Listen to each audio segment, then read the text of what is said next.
Welcome to Brothers of the Serpent podcast, also known as Snake Bros.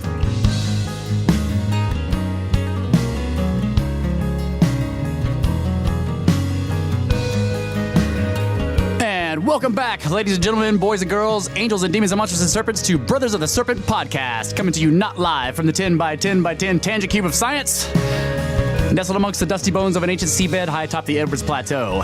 We got a great show for you today.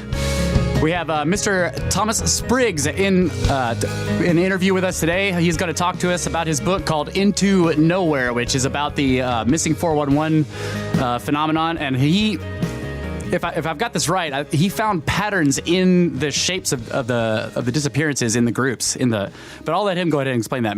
Go ahead, Mr. Spriggs. How you doing? Excellent. Thank you for having me on. I appreciate it greatly. Basically, my story is I am a country boy. I'm from southern Ohio, a little town called Portsmouth on the Ohio River. Okay. Halfway between West Virginia and Cincinnati. I grew up hunting and fishing with my grandfather out in the woods all the time. On the edge of Shawnee State Forest is 63,000 acres, so it's big. Ooh, wow. And empty, and there's nobody back there. Hunted and fished. I never even heard of stories like this until a few years ago when Dave Paulides started coming out with his books. Yeah. I actually originally heard about him when it came to the Bigfoot DNA with Melba Ketchum, yes. if you remember that. Yeah, I do remember that, yeah. Because I'm close enough to Colorado that we catch a lot of their news, right? Oh, It yeah. just kind of gets circulated through the local stations. Okay, yeah. Yeah, everybody picks it up. And then after that, he started coming out with the other books once I started realizing who he was.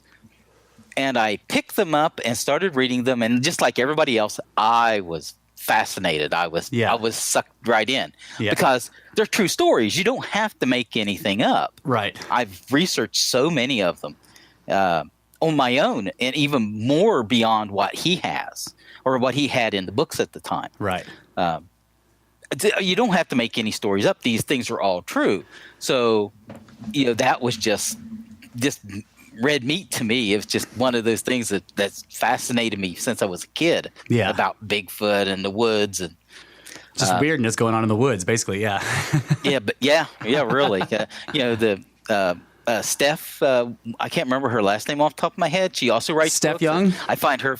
Yeah, the Yes. English lady. Yes, yeah, she's awesome. I could listen to her all night long, man. Yeah. Yeah, she's great. But basically what happened was, as I started reading the books, it got to where little warning bells kind of started going off in my head after a while, because it's not just that there are things in the individual stories that tie them together, that link them together. Right. But they didn't seem like they were all that random as to where they were happening either. And the thing that finally set it off was there's two boys' stories that he tells in the books, North America and Beyond, about David Raleigh and then Fred Tukey Holmes, right? Okay. Do you want to tell those or briefly? Yeah, exactly. Okay. Yeah. So basically what happened was the first one to disappear was Frederick. He disappeared from around Denman Mountain. He was actually on a Never Sink reservoir. Okay. Okay. And he disappeared in 1955. And as far as I remember, he's the one they never found. Okay. David Raleigh disappeared in 1959, 4 years later. All right. From Lake Winnisook.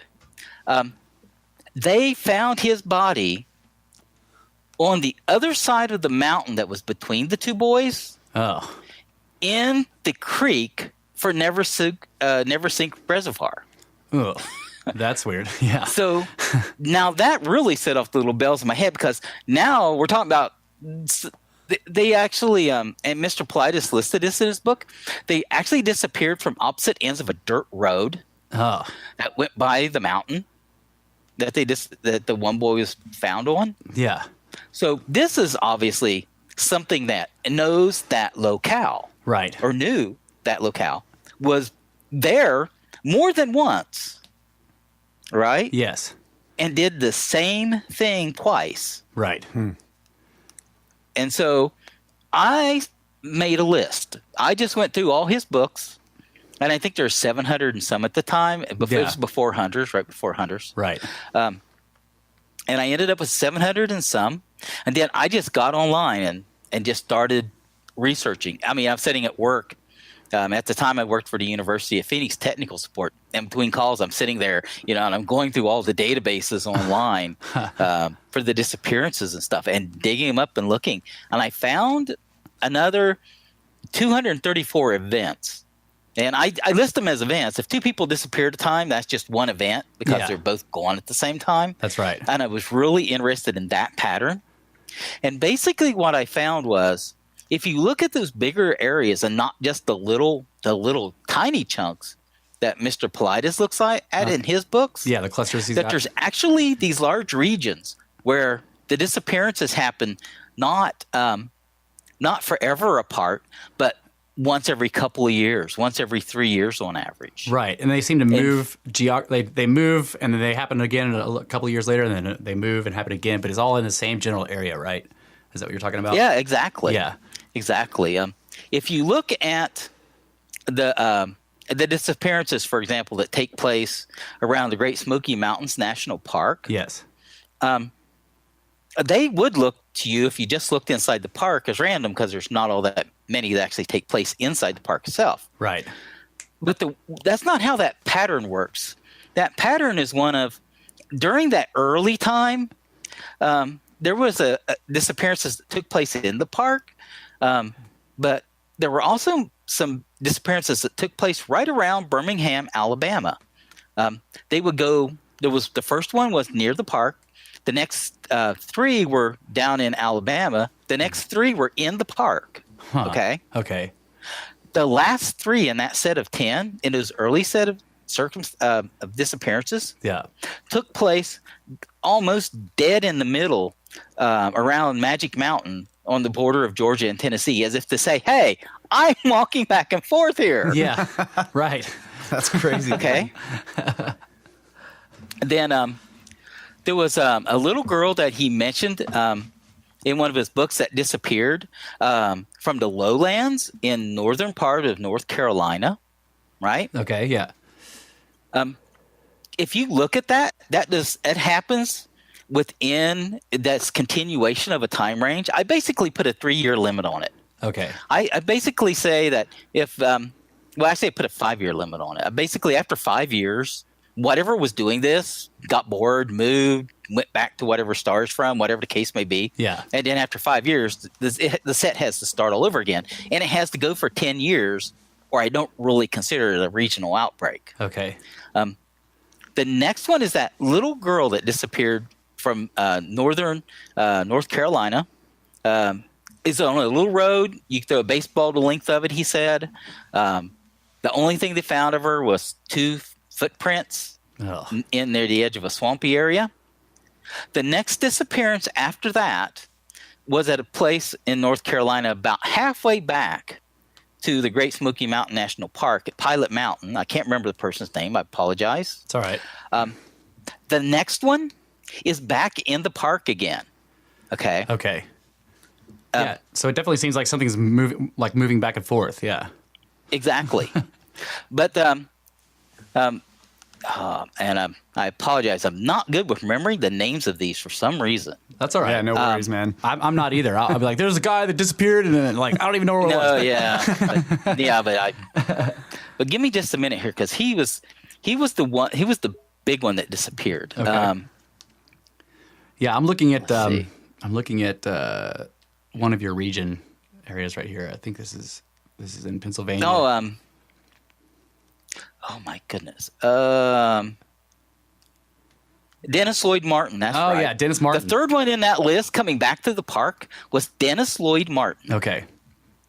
And that's why I worked so hard to look this up here. Yeah, Dennis Martin is a big one. Yeah. Because that was a big case, right? Yes. That was the one where the Rangers and everything was involved. Yes, absolutely. Yeah. Okay. So you've got these two things, these disappearances. The first one take place to the southwest of the park, just kind of bouncing back and forth. And the next one is almost literally like somebody started at the coast and just walked inland and just grabbed somebody every so often. Right. So there's patterns to it like that it is, and that's not the worst one. There was another boy that disappeared just a mile down the road from where Dennis Lloyd Martin disappeared in the Great Smoky Mountains, right? Mm-hmm. Yeah. And then that was another big case too, right? No. Oh, okay. It wasn't. Nope, not that one. All right. Let's see. This next one I want to talk about is actually in South Carolina. Okay. Because in a lot of these, I find that there are regions, and then there are little tiny areas outside of those regions that are much smaller. Yeah, the outliers. Where yeah. kind of outliers, yes. Yes. And they get tossed in. There'll be like 3 or 4 within the region, and there'll be 1 outside. Yeah, that's 3 or 4, 5 in the region, 1 outside again. Yeah. And they're in the same place outside. So once again, it looks intentional when you map it out. right. Right? Yeah, I found that was one of the weirdest things I remember in your book was like you had these regions that were like kind of ovals on the map, and you had all the disappearances marked, but there would be like 3 or 4 that are just outside of the region, kind of in a straight line with each other or whatever. Mm-hmm. And that was just strange. Yeah, I remember that. Yeah. So here's the deal with that. After Dennis Lloyd Martin disappears, and then the next boy disappears inside the park, it establishes this area near Charleston, South Carolina, as this outlier. The first boy that disappeared from that little outlier section, his name is Michael Woodward. He was just a little boy. I think he was 2 or 3. His father actually worked for Fort Jackson. He was an officer at Fort Jackson. His son disappeared while he was mowing grass. Oh. So that's bold, right? Yeah. Yes. The Army put 2 helicopters in the air. They had like 400 people out looking for the boy at one point. They had horses. They had motorcycles. They never found as much as a footprint or a wrapper or anything of this boy. This disturbed them so bad that if you look online a few years ago, they reopened this case. Oh, yeah. It disturbed them that bad. Yeah. So I mean, yeah, that is. If you don't find anything, that's gonna drive people nuts. Yeah, exactly. Yeah, and how hard is that? I mean, his father's dead now. I mean, he died with never getting to know what happened to his son. And I found this was like this all over the country, that these regions, they spring up and there'll be disappearances. And then for a while they may go totally, just nothing. Right. Not even a footprint. Nobody disappear. Nobody think about disappearing or running away or whatever. And then the region will come back up, or it'll move. Right? Yes. But with what I have now with new cases, because I'm still like keeping track of stuff as much as I can. Yeah, I was going to ask you about that. Yeah. Yeah. If I were to add those in, a little over 2/3 of all the disappearances that are taking place take place inside those regions or those sets of outliers. Oh, wow. Okay. So I didn't. Wow, that's crazy. So that's pretty hefty because we're looking at. I could probably get up to 950 cases. We're talking 650 out of that 950 occur within those small areas. Yeah. Did you actually go on my public page and see the map where I put all those areas together? No, I haven't seen that. No, I didn't know about that.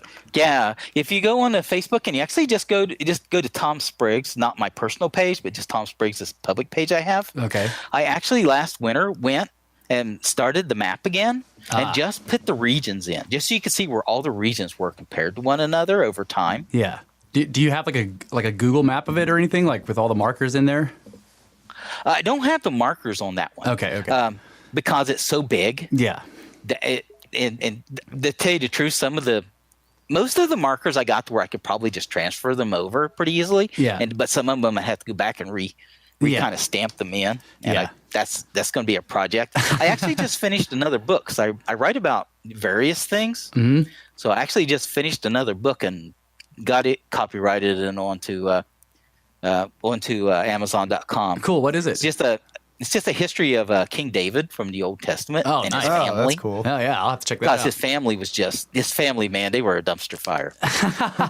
And I just thought, that'd be a good, Yeah, that's a good great. subject to write a book about. That's So cool. I did. Cool. So I still write. I still stay active with all this stuff. Yeah. But yeah, the big areas themselves, they change. And it's the oddest thing, the way they change. In New York, the early heavy set of disappearances that took place up and down New England took place around the Bennington Triangle, Yeah. around Bennington and the mountains in that area. Yes. That's at the very southern end of Vermont, Right. the northern end of New- Connecticut, Yeah. right? Yes. And there was small outliers for that.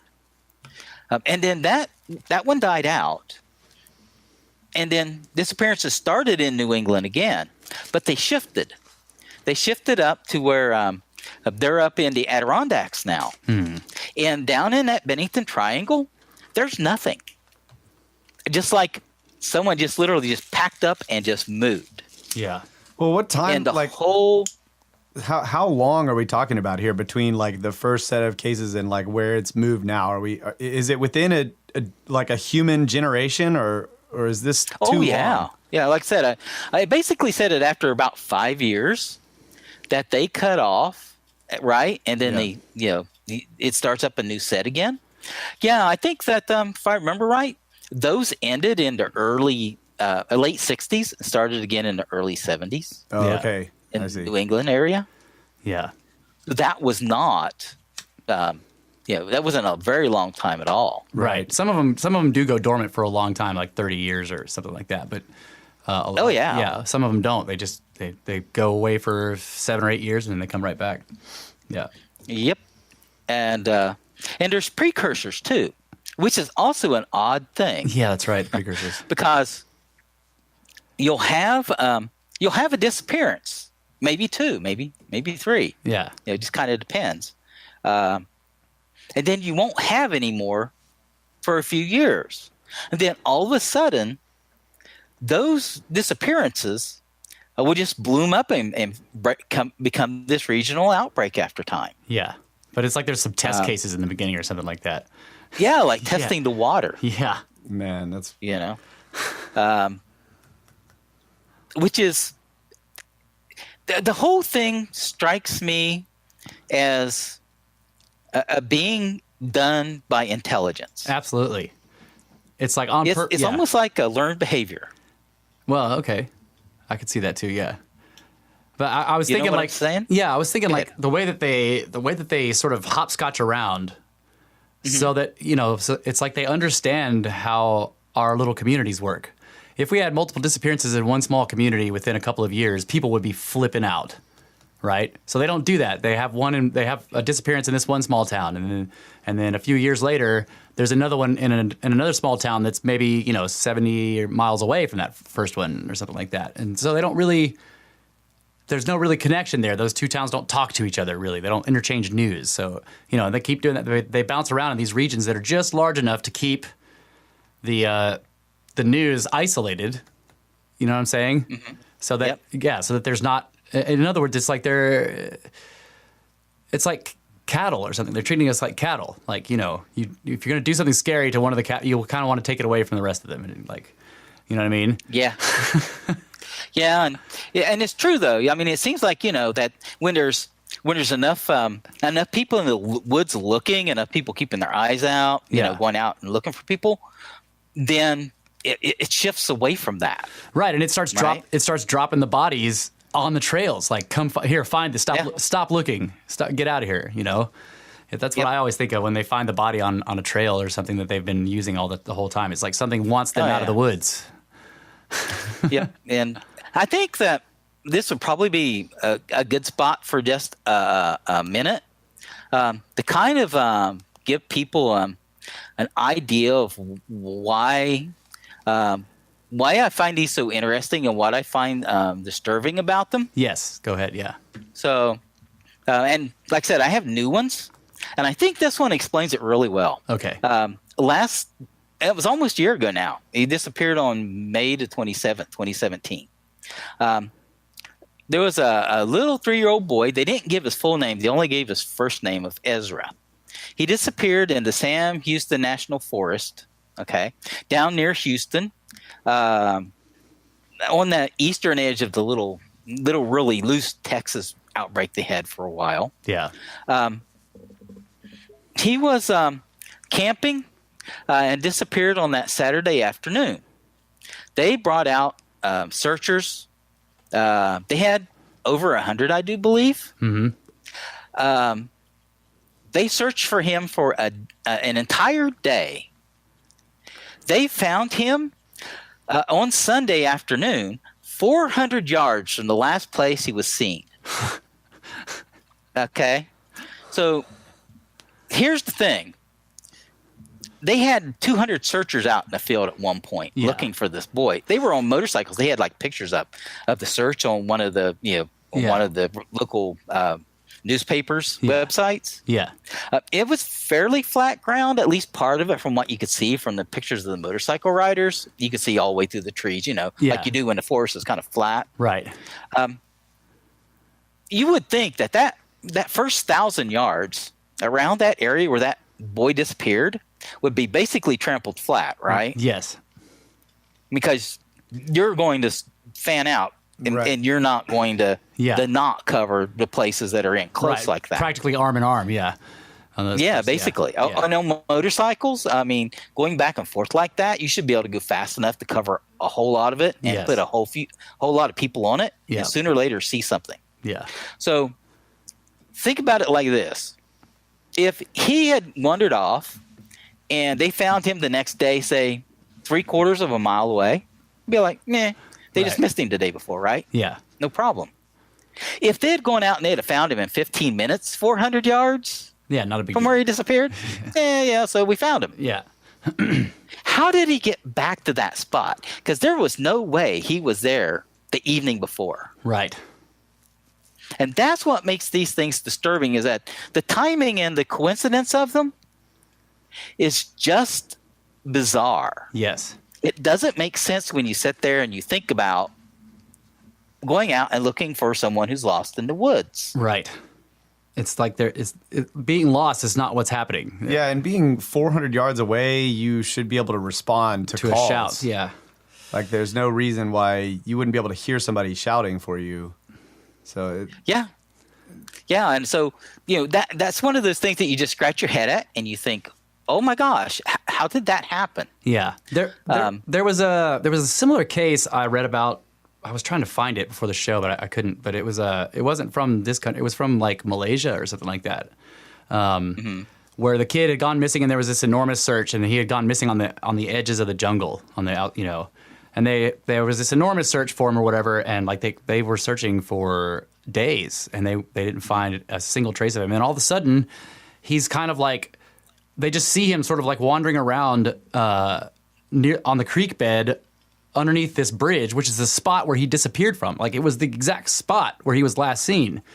That's like for you guys, if you ever find that, forward that to me, please. So I think I have that one because they talked to him, and he was saying that he didn't ever leave that spot. Like he was like, I didn't go anywhere, but for some reason he couldn't. It was saying that he was aware of the searchers, but he couldn't. Mm-hmm. He couldn't talk to them, and they didn't see him or whatever. It was a very strange story. I'll look for it because I remember reading that. And I was like, this is a 411 case for sure. Yeah, like the kid was like, yeah, he was out of phase. The only way I can say this much, I don't hold back quite so much on my opinion on this. Yeah, because if you look at the map and you look at those areas and how they change and everything, I think it's safe to say that this is some sort of predator is doing some sort of predation. Yeah, on the people that are being taken. Mm-hmm. and it's working in areas that it knows it can get by with it. Right. They aren't all by really high areas like mountain ranges. Like the regions at the western end of the Great Lakes, that's obviously fairly low territory. Yeah. But it's all heavily wooded, and it all has access to other places it can get in and out of. Right. Like they can, without being seen, they can move through the deep woods and go to somewhere else. Yeah. Yeah, exactly. Yeah. And so I don't shy away from using the word predator. Absolutely. Because it's some sort of predator. Yeah. But beyond that, the way these happen, it's just it's almost as if there's something that's like either physically or spiritually or technologically just overwhelming. Yes. Yeah. Yeah. To the person. Yeah. I made a list of things that I called him the perp, the perpetrator or whatever it is, that he had to be able to do in order to execute all these disappearances. And I'll find it and read it to you in a bit. But yeah, it was a pretty amazing list. Yeah.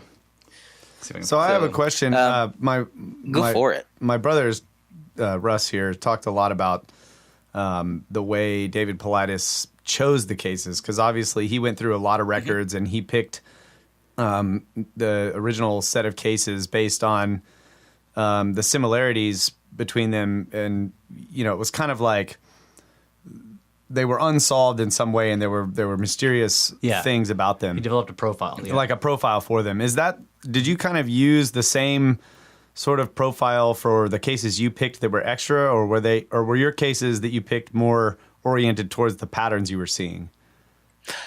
No, I basically because I didn't know what I would find at first with hunting for them, I just went ahead and grabbed all of the ones that met those basic standards, like Ezra, reappearing just out of the blue like that. Right. Okay. Right. I mean, that's one of those things that's just it fits the pattern. Right. So you were following. You were sort of following in the profile that Politis had kind of keyed in on when you were looking for the extra ones. Okay. Cool. That's cool. So there shouldn't be a whole lot in here that you would go back and you would look at out of my list and think, that doesn't really belong on here. Yeah. I didn't think most of them should found really similar. So Brett put up a graphic that shows he has the full United States map with all of your regions located, and then underneath is the key for all the regions. And I was looking at the far bottom right corner, South Central California, and it's interesting. It's like the two central California patterns, 1933 to 1945, and then the other one is 1951 to present, are like oriented in the same sort of direction. And then the two that are South Cali, 1953 to 1966 and 1988 to 2015, are also oriented in the same direction, but they're tilted more. It's like that's so weird, dude. They're all four ovals, and in the two central areas they're oriented in the same direction, and the two South Cali areas are oriented in the same direction. They're longer. And that's crazy. if you look at that South Cali one, it's like there was like a little outbreak, and then it stopped, and then it became a bigger outbreak. It spread. Right. It goes all the way over to Salton Sea now, basically. Yeah. Whereas before it was just a little tiny area. That's one of the other things that disturbs me about this is that, like I said, these don't all just take place at like high altitude. Right. This thing will come down to the edge of Los Angeles and grab a kid. Yeah, that's right. I mean, that's bold, right? Yes, it is bold. Yeah. You're standing on some cliff or on top of some hill somewhere, and you're looking out, and you see a city spread out beyond you, and you don't belong there because of whatever it is you are. But you'll walk down into the suburbs and grab somebody. Yeah, that implies some massive stealth, right? That's what I think. Yeah, of some sort. Because I mean, how did the bus drivers, the people driving by? I mean, I understand if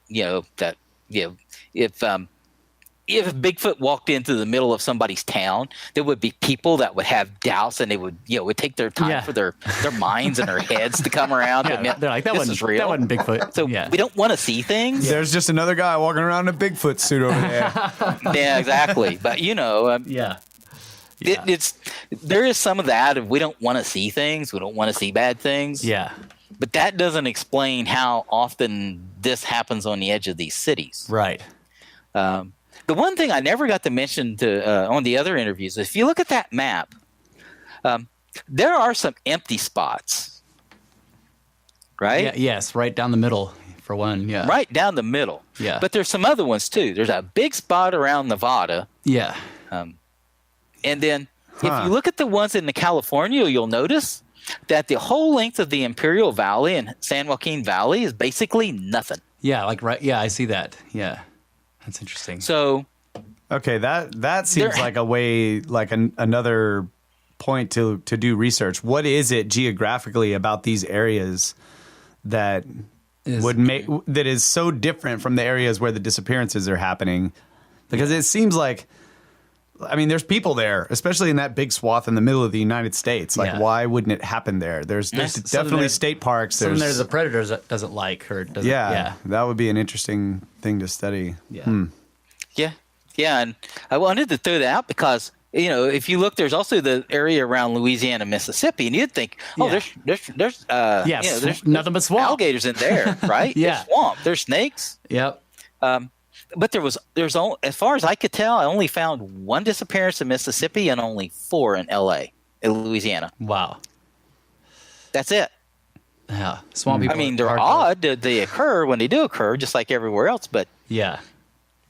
Well, swamp people are hardcore, man. Maybe the predator just doesn't want to mess with swamp people. They're pretty hardcore. Yeah, and now so are alligators. Yeah. I don't want to mess with an alligator. I don't wrestle with no alligator. What about the Everglades?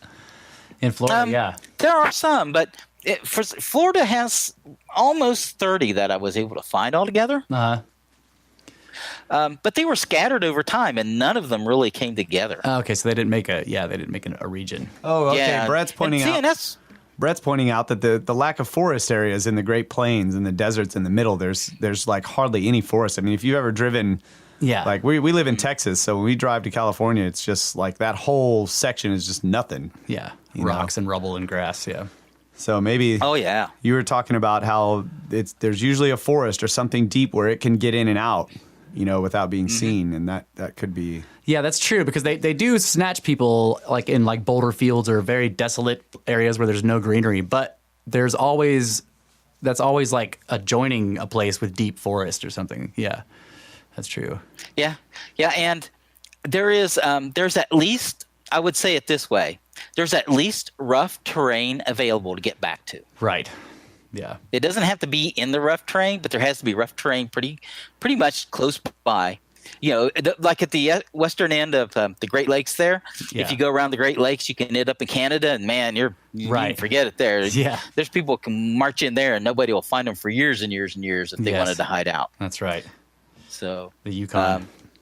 But yeah, that's fascinating just in and of its own, just the empty areas. Of course, where I'm at in Phoenix, there's not much. Right. Although that has changed. I put Arizona in as a developing region into the book. Yeah. And I just kind of did that originally on a hunch. But now I have some stories to tell you. Oh, good. I mean, not good, but yeah, let's hear them. So last summer, on July the 18th, a little boy named Jesse Wilson, who was 10 years old, disappeared. From what I understand from talking about and reading about the story, he was known for slipping out of his bedroom every once in a while, and he'd wander around the neighborhood, and then he'd come back home. He lived in down here in the desert area part of it. It's over on in a little town called Buckeye on the far western end of the Phoenix metro area. Okay. It's the last thing before you leave civilization. They built some malls on the near side of it, but once you get way out into Buckeye, where they were at, he was over on like what was it, 239th Avenue. So, I mean, that's Yeah, it's way out. way on the other side of town. But he disappeared, and they had large searches for him. And I'll tell you something. This stuff is fun as far as like being titillating and fascinating to read about and everything. Yeah. It's a little different when you're sitting here watching the news. Yeah. And you're watching people in your community drive out onto four-wheelers into the desert to look for someone. Yep. Yeah. That makes it take a little bit different of a coloration for you. Yeah. Because that wasn't so far away. Right. It's my understanding now they found his body, and they said that they're looking for someone who was involved. Huh. But I don't have any details, and I never saw any details on it, and it's something I need to dig up and look at. I mean, but he's... Go ahead. Yeah, I was just going to say, like, I've always noticed that with these cases that the endings are so unsatisfying. Like, in other words, like they have all these clues, and you're like, okay, clearly there was something more than just somebody got lost here, right? Or they'll be like, well, we're gonna get the, send it off to the forensics. We're gonna get the coroner's report, and we never get that. We don't ever get the coroner's report. We don't ever get the no answers ever come. They just kind of want to leave it at like this person got lost and then we found them alive or dead, whatever the case may be. Yeah, or someone's disappeared and you put months into going out looking for them whenever you could, right? Yeah. And somebody stumbles across them. Yeah. And the list of cause of death is listed as hypothermia or right, whatever. Exposure. Yeah, exposure. Like, exposure. Yeah. God, it's like it's annoying. You're like, it was summer. Yeah, it just makes you gnash your teeth. Yeah. It was summer. How did he die of hypothermia? Yeah, exactly. They were in shorts. Come on now. Give me a break here, right? Yeah. But he's not the part that makes this story weird. Okay. Over there on that side of town, most of the stuff that's being built up in Buckeye is to the south side of the highway. Okay. The north side of it, if you drive a little further out, is where Luke Air Force Base is. There's a range of mountains there, and Luke Air Force Base is on the other side of it. On this side of it, there's a bunch of farms and nothing, right? Yeah. Like you were talking about. If you drive from here, even from here to California, you go through a whole lot of nothing. Right. So on September 3rd last year, the Buckeye Police Department fished a young lady named Gabrielle Field Gutierrez out of a canal. Uh-oh. Okay. Yeah. That was on the north side of that, and I've looked this up. They found her near, they said Hazen and Miller Roads. It's just farms. Okay. Her mother didn't think anything of her being gone because she was 18 anyway, and she would often take off and go spend the weekend at friends' houses and then come back, right? Yeah. So the police are out here. They're probably just doing extra trips, trying to look for signs of the boy or just covering the area because they need to patrol it now. They know, they need to keep their eyes out on stuff. But here's the weird part about that story. When they fished her out of the canal, they tried to revive her at first. Huh. So she wasn't in the water very long. Right. They thought she might still be, exactly, yeah. Yeah, they thought she might have just fallen in and drowned. Because if she'd have been in there for a day, the cops would have looked at her and says, okay, well, we need to call the morgue. Right. Yeah. Okay. But if you know anything about driving on these dusty roads out here, there's no way to go in and out of these little dirt roads like that without kicking up some rocks. Yeah. And making a sign that you're there. Right. But they never reported seeing anybody around, just the body. Okay. Yeah. So they tried to revive her as though she was just there, but there was no way for her to get there.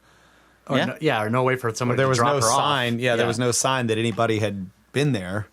That's weird. Right. And she didn't have any enemies from what her parents and everything were saying. Everybody seemed to like the girl just fine. Yeah.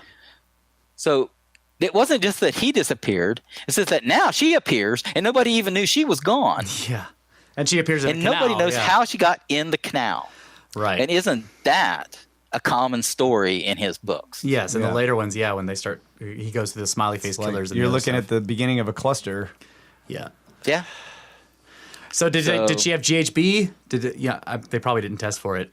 They wouldn't. Yeah. Out here, they probably wouldn't even have looked for that. Yeah. Were they able to determine if she drowned? Because a lot of those cases he found where they find the body in the canal, it turns out that they didn't die of drowning. I need to do some more research. I need to pick up and do some more research as far as what I know of. Yeah. They didn't at the time give a reason for her death. Right. And it sent the body to the coroners, and I never saw anything on her after that. Right. So. That's what I was saying. Like, you probably won't find. You'll have to call them directly to get any information. Yeah, and that's. Yeah, just tell them you're a reporter. Yep. Research for a book. Yeah. So, but I mean, that's that story, that weird thing that just keeps happening. It's not just one set of circumstances. It becomes this tangled web of.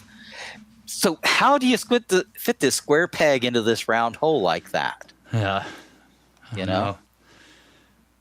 Do you think that there's a purpose to this that's more than just predation?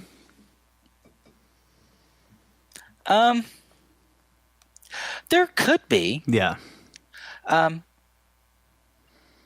You would think, though, that at some point we'd have some idea of why. And there could be that there have been some clues, like the little boy that Politis talks about, who said he had a robotic grandma that wanted the poo on the sticky tape or whatever. Right. It said that they put him in his mother's womb and he was from the stars. Yeah, that was a very strange story. Yeah. So, yeah, but we don't have enough clarity to say that. Right. And the problem is with that is, what's the point of leaving some of the bodies where they can be found? Yeah, well, right? that's what Russ was saying a second ago. Is we just want to return them. They want to get the people to stop looking. They want the people out of their area. Yeah, they want all those hundreds of searchers to leave their area. That's what I think when they put the body somewhere easy to find. Like right on the path that everybody took to go look for them. Go away. Yeah, because they know that they will. They won't treat. They'll never. Even though that's so strange, they'll never treat it as a criminal thing. It's like, how did this body appear when you guys were using this path every freaking day? You know it wasn't there yesterday. How did it get there? And they're like, well, we found him. Mm-hmm. Let's go home. Yep. I don't know. The thing that really gets me about it is like the length of time. Yeah. Like I'm looking at your map key here, and it's like the earliest one looks like 1880s. Yeah. And it's like that's too long for a human to be doing this. Now, if it would. Granted, there could be some weird like type of quote unquote secret society group that does this for some weird ritualistic reasons, that. But it's global too. That makes it hard to understand. Yeah, it's just none of that really makes sense until you start thinking about either something that we are completely and totally unaware of, or something supernatural. Yeah, the dogs also. The fact that the tracking dogs can't find scents, or that part makes me think like this can't be people. Like unless this is some unknown technology that can erase odor. You know what I mean? Mm-hmm. Like that's what always gets me. So, and there was another story that took place here in I believe it was in Colorado. I'm gonna actually share this link with okay, good, you guys. Yeah. So, and see if you can get to the story. I believe let me check. I want to make sure the story's still available. Okay. Meanwhile, I found this list of. There it is. Okay. Yep. So here, I'm going to send you this link. Cool. We'll have the official show observer. We'll go check it out. Yeah, it's for a magazine called Outside Online. It's an online magazine. I read that article. I think I read that one. Did you read that? Yes, that's a good one. Yeah, about Joseph Lloyd Keller. Yes. He disappeared in 2015. Yeah, that's a good article. That's very good. That's one of those bizarre ones because they searched for him for a long time. Yeah. If you remember from that article, they kept going back. Yeah. Kept paying people and like getting search dogs and everything, right? Yes. Is that the kid that was jogging? Is that what that was? The kid that was jogging, yes. He decided he wanted, and they were able to track from his watch where he went. He had one of those, those watches where you could track it. And he went up on some cliffs And then he just disappeared, and nobody found him. And it was interesting because a former offensive lineman for the Pittsburgh Steelers, John Rienstra, actually found his body in a boulder field. Oh, yeah, that's right. Yeah. Okay. Yeah. But here's the weird thing. You would think that after his body laying there all that time, and as many times as they went by there, They would have smelled it. yeah, why didn't the dogs pick anything up? Why didn't the people pick anything up? Yeah, I mean, she's it's talking crazy. about, I wish I'd gone, 100 feet or whatever. Yeah. She said she went within several hundred yards of it. Yeah, she was right? saying that, so they would be walking the ridge line up above, looking down below, and his body was down there Yeah. in the rocks the whole time. Like, no, you would have smelled it, number one. Yeah, absolutely. Yeah, and he was dead. He wasn't crawling away like under a boulder or anything. Right. I mean, he was eventually found by somebody. It's just how do you do that? How does someone disappear when you can see where they were? Right. That's the weird thing about these cases. Yeah. Is that they're disappearing almost within sight. Yes. Like the one of the ones that's always bothered me is the one with the kid, the little boy and his dad are they're berry picking. And the kid's within 10 feet of his father, but they're kind of in a thick berry patch. And the kid just vanishes. Right there next to his dad. I remember when we were first looking into these, I was playing an interview of David Paulides, and that one came on, and Kyle was like, "Oh my God, I don't even want to hear this story. Oh my God, that's terrible." Yeah. You could be out there with your kid as a father, and he just vanishes within 10 feet of you, and you don't hear anything, you don't see anything, you can't, and you never find him. That's insane. That's crazy. Yeah. Oh my God. Oh yeah. Yeah. And I don't have that. I don't know why I didn't put the date down for this, but this was also recent. This was just in the last couple of years or so. Okay. Just to give you an idea of when I talk about these regional outbreaks and these, where people disappear and they disappear specifically there. Yeah. There was a guy, and you can look him up. His name was Chris Fowler. He was 31 years old. He loved the outdoors, been hiking, taken up hiking for years. He actually was hiking from the Mexico border to the Canada border on the Pacific Crest Trail. Wow. Okay. He starts out in the southern part of the trail on the Mexican border. He manages to make his way north. He makes it past Sequoia. He makes it past Yosemite. He makes it past the Sierras. He makes it past Crater Lake. He makes it all the way up to Washington, the state of Washington. Okay. Yeah. And then he gets to the area around Blowout Mountain, which is just 35 miles north of the Chinook Pass. Okay. It's in Yakima County. All right. Right? Yeah. He basically walks in to that northern region of disappearances there around the capital of Seattle and everything. Mm-hmm. And as soon as he walks into it, it's almost like he walks into a bug zapper. Boom, he's gone. Man. Here's the thing, though, and it's weird. You catch little clues like this. Yeah. That something's odd. If you listen to what the witnesses and the searchers and the people that are actually there say, Yeah. one of the rangers that was involved in the search for him said that the trail was not particularly difficult in that area where he was. Right. He disappeared, and it's wide enough that it's shallow enough. There's no threat of falling off a cliff there. Right. Yep. And I've described it that way before. It's almost like walking into a bug zapper. Just bang. Yes. And you're whatever it is that these people are getting zapped into. Yeah.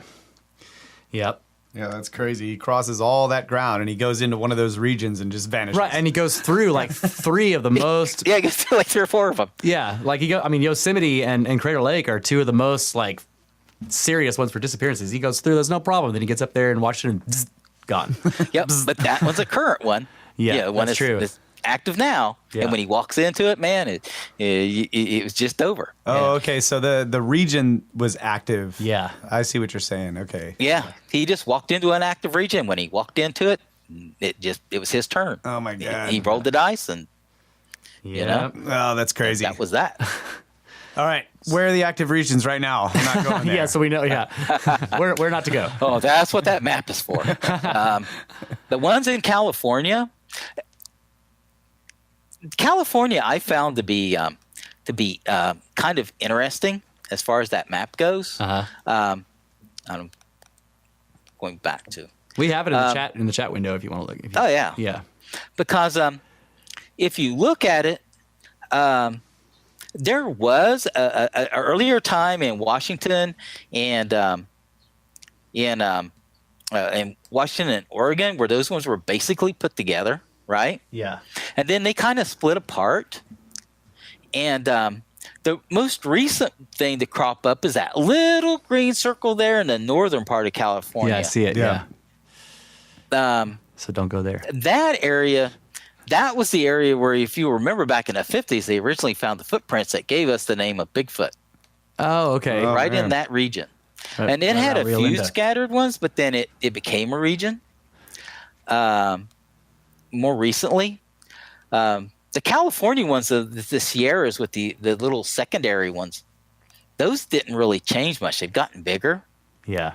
But that range there, that blue circle on top there, between Oregon and Washington. Okay. Yeah. That was the early set.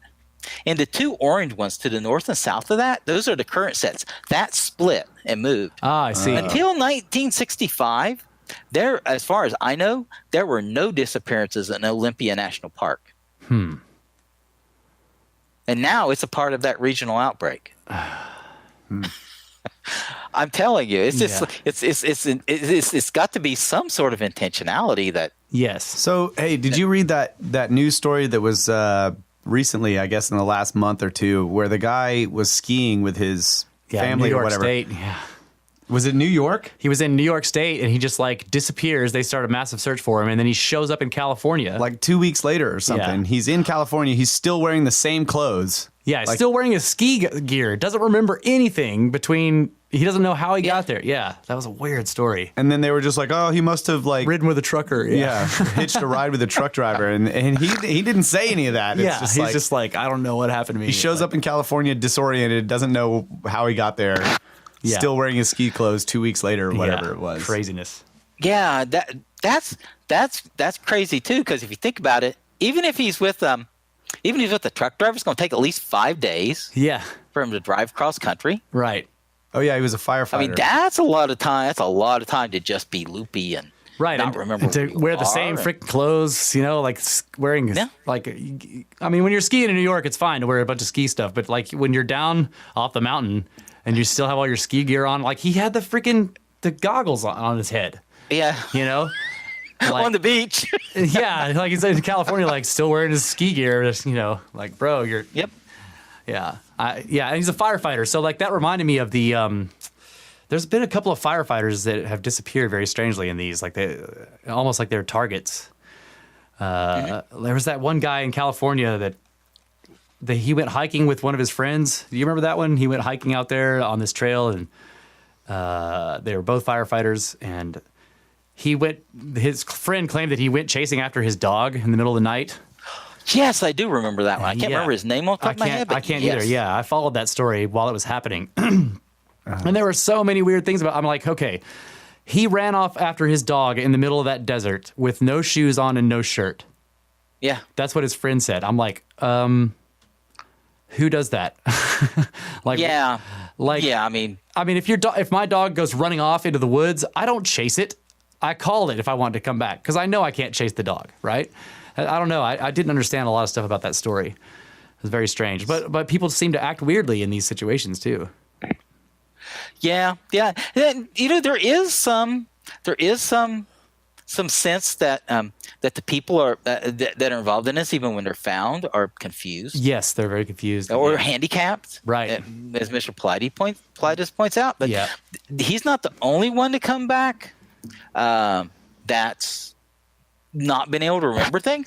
If you remember, there was a story told of someone who disappeared. I believe he disappeared from either the Upper Peninsula or the Lower Peninsula of Michigan, and his foot tracks went out into the snow. and then just stopped in the middle of the lake. Yeah, that's right. And then, like 6 months later, he woke up in a field Yeah, that's a weird story. Yeah. with different clothes on Yeah. Yeah. and had no idea what happened to him. Right. It's insane, man. Yeah, there was the ones where the foot tracks just they're following them out in the snow and they just stop and the person's nowhere to be found. Like those are weird. Yeah. Oh yeah. One of the ones I found, and I'm going to look it up real quick here. I was thinking, Russ, you should read that list. Oh yeah, I've got this list here. Oh, go for it. Yeah, so I kind of compiled this. You know, like this is like basically the stuff that this thing would have to be able, the perpetrator, the predator would have to be able to do. So it's okay. So he would have to be uninhibited by terrain, no matter how rugged. Uninhibited by rivers, lakes, swamps, mud, muck. Uninhibited by inclement weather of any kind or strength. Uninhibited by darkness. Uninhibited by extremes of heat, cold, or altitude. Uninhibited by debilitating flora defenses like cactus, spines, thorns, nettles. You know, like sometimes they find people, they're all ripped up, but, obviously that thing doesn't care. Capable of approaching to within arm's reach of people while remaining completely concealed and undetected. Capable of completely overwhelming even the largest, most physically fit adults in seconds without making a sound or allowing the victim to make one. Capable of abducting full-grown adults completely silently, such that people only a few meters away neither hear nor see anything. Uninhibited by weight of the person being abducted. Leave almost no scent that search and rescue dogs can track. Additionally, can apparently mask the scent of an abducted human. Able to conceal heat signatures from forward-looking infrared radar. Able to induce altered state and memory loss in human victims. Able to self-conceal completely even in open environments that are lacking any kind of cover at all. Able to abduct hundreds or possibly thousands of people each year for the past 200 years or more without humans becoming aware that anything is happening. Able to affect domesticated dogs in some way that is not clear, perhaps to use them as a lure. And able to move about with impunity even amongst hundreds of search and rescue, National Park Service, law enforcement officers, FBI, and security, and place victims' bodies in places searched many times. Yeah.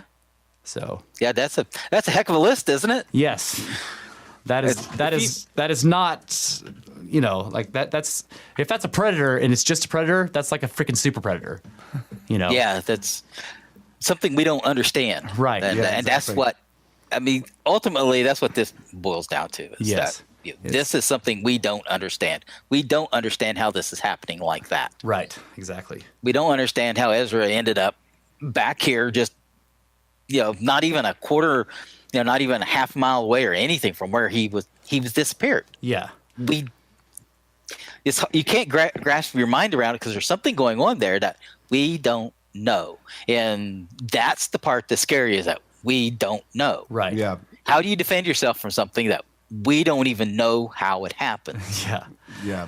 So I've wondered about that too. Like you think about that and the fact that these people who disappear, they like right before they disappeared or whatever, they have experienced or witnessed something that no other human is aware exists. Right? Like think about that. Like whatever this thing is, it does not exist in our common consciousness. Like we don't have any concept of what it could be. I mean, people think it might be Bigfoot or what could be whatever, but like whatever it is, whatever it really actually is something that we don't have a common picture of. And like these people who disappear experience that this thing that will be totally outside of their, of their consideration at all. Like that I think about that a lot. Like, what do they see? Yeah.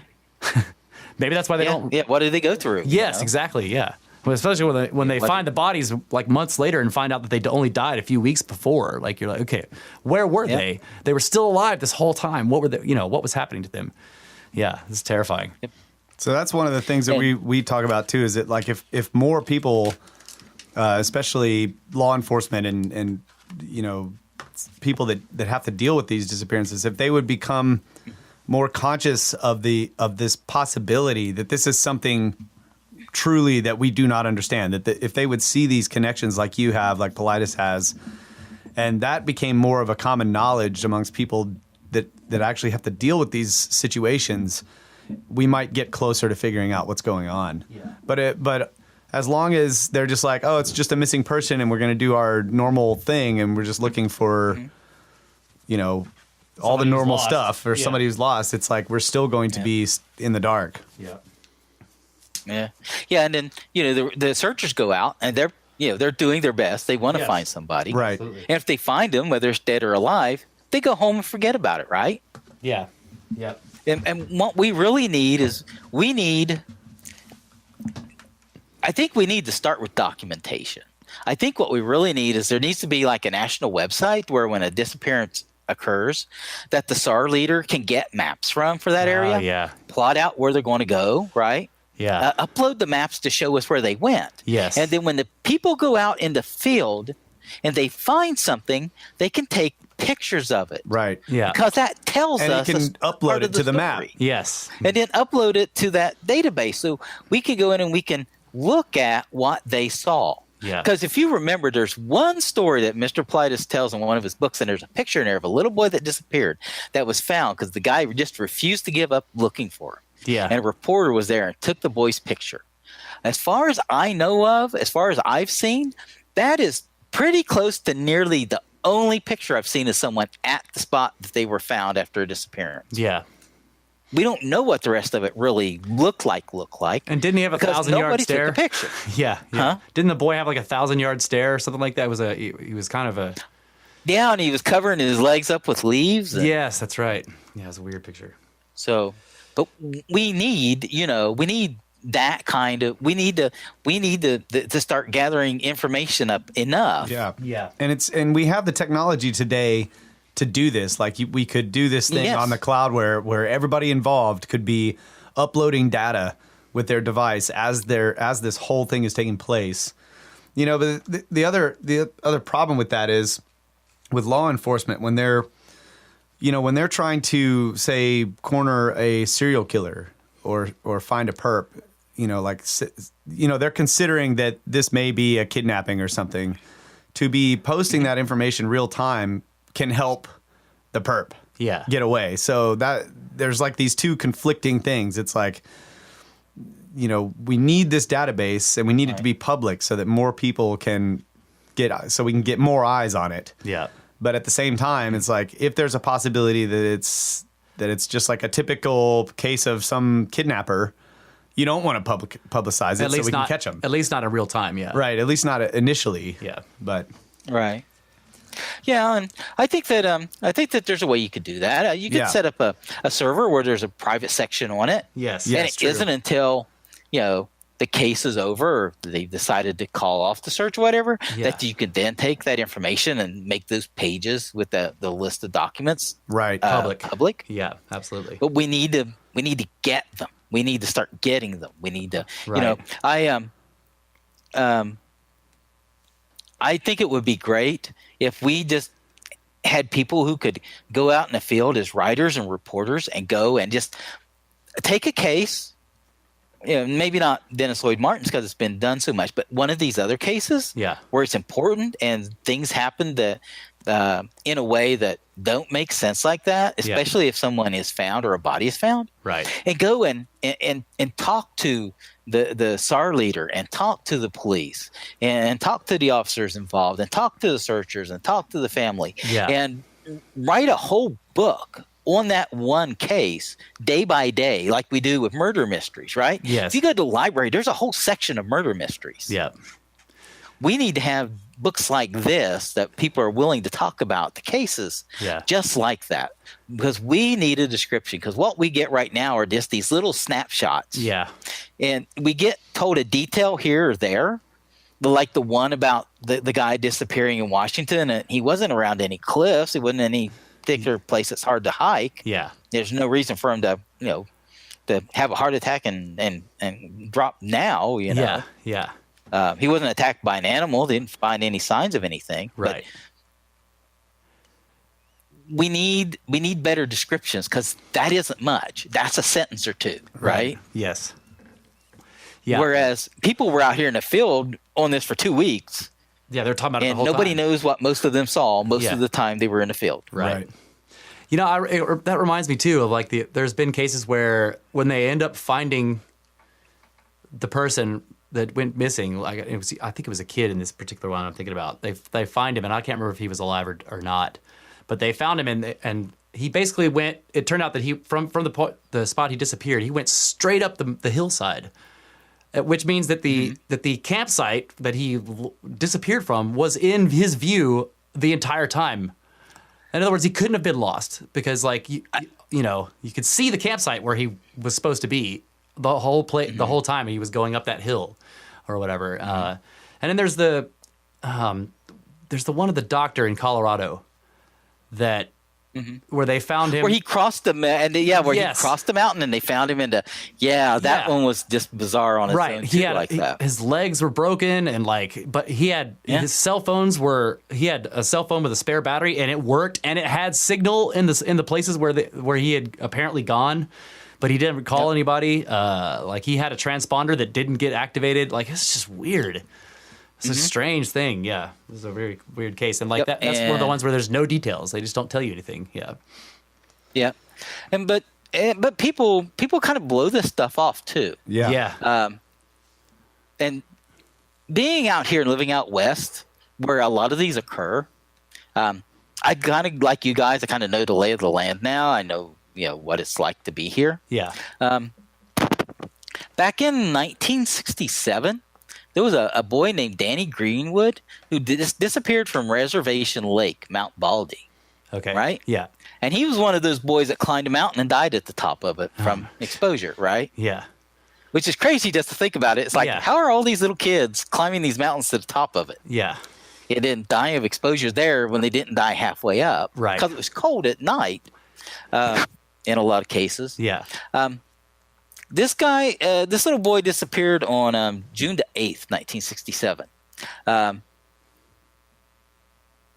It just so happens that Reservation Lake is to the southeast of Mount Baldy, right? Mm-hmm.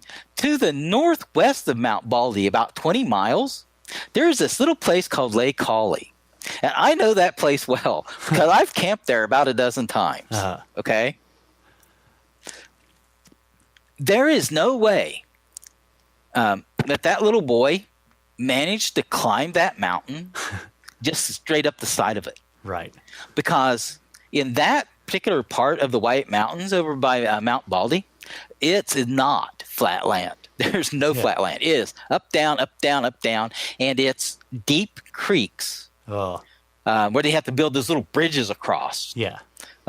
I mean, the trip back to once you get off the main road back to Lake Hawley is it's switchback almost all the way. It's crazy how rough it is. So how does this little boy manage to go from the campsite and walk up this mountain when he has to stay somewhere either close to the trail or at least in the more open areas where you think it can be found? Because there's no way that little boy's going through that brush to get up the side of that mountain. It is thick through there. Every one of those little streams just have brush growing up on them that there's just impenetrable. Yeah. There's no way an adult could do it in some places. Yeah, there's some places like that out here in Texas where we are. You just can't walk through there. You can't get through it at all. At least not without ripping yourself up. You would get multiple lacerations, and that does happen. They find they find bodies sometimes like that, right? They say that. Yeah. They occasionally find someone who's been scuffed up pretty good. Yeah. But I don't think he was particularly one of them. Yeah.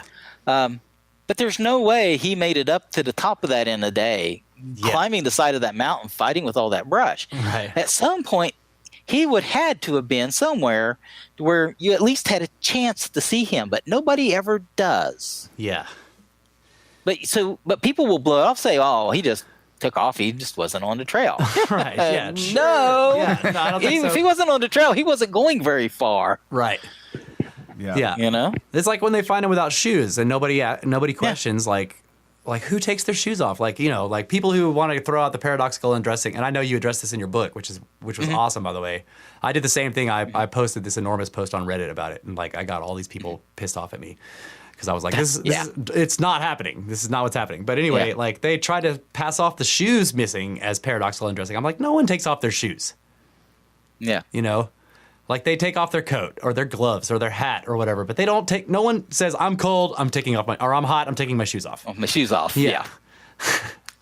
So Yeah. But that was interesting that you mentioned that, and I mentioned it about the guy that walked out onto the lake Yeah. in the wintertime and his tracks just stopped. Yeah.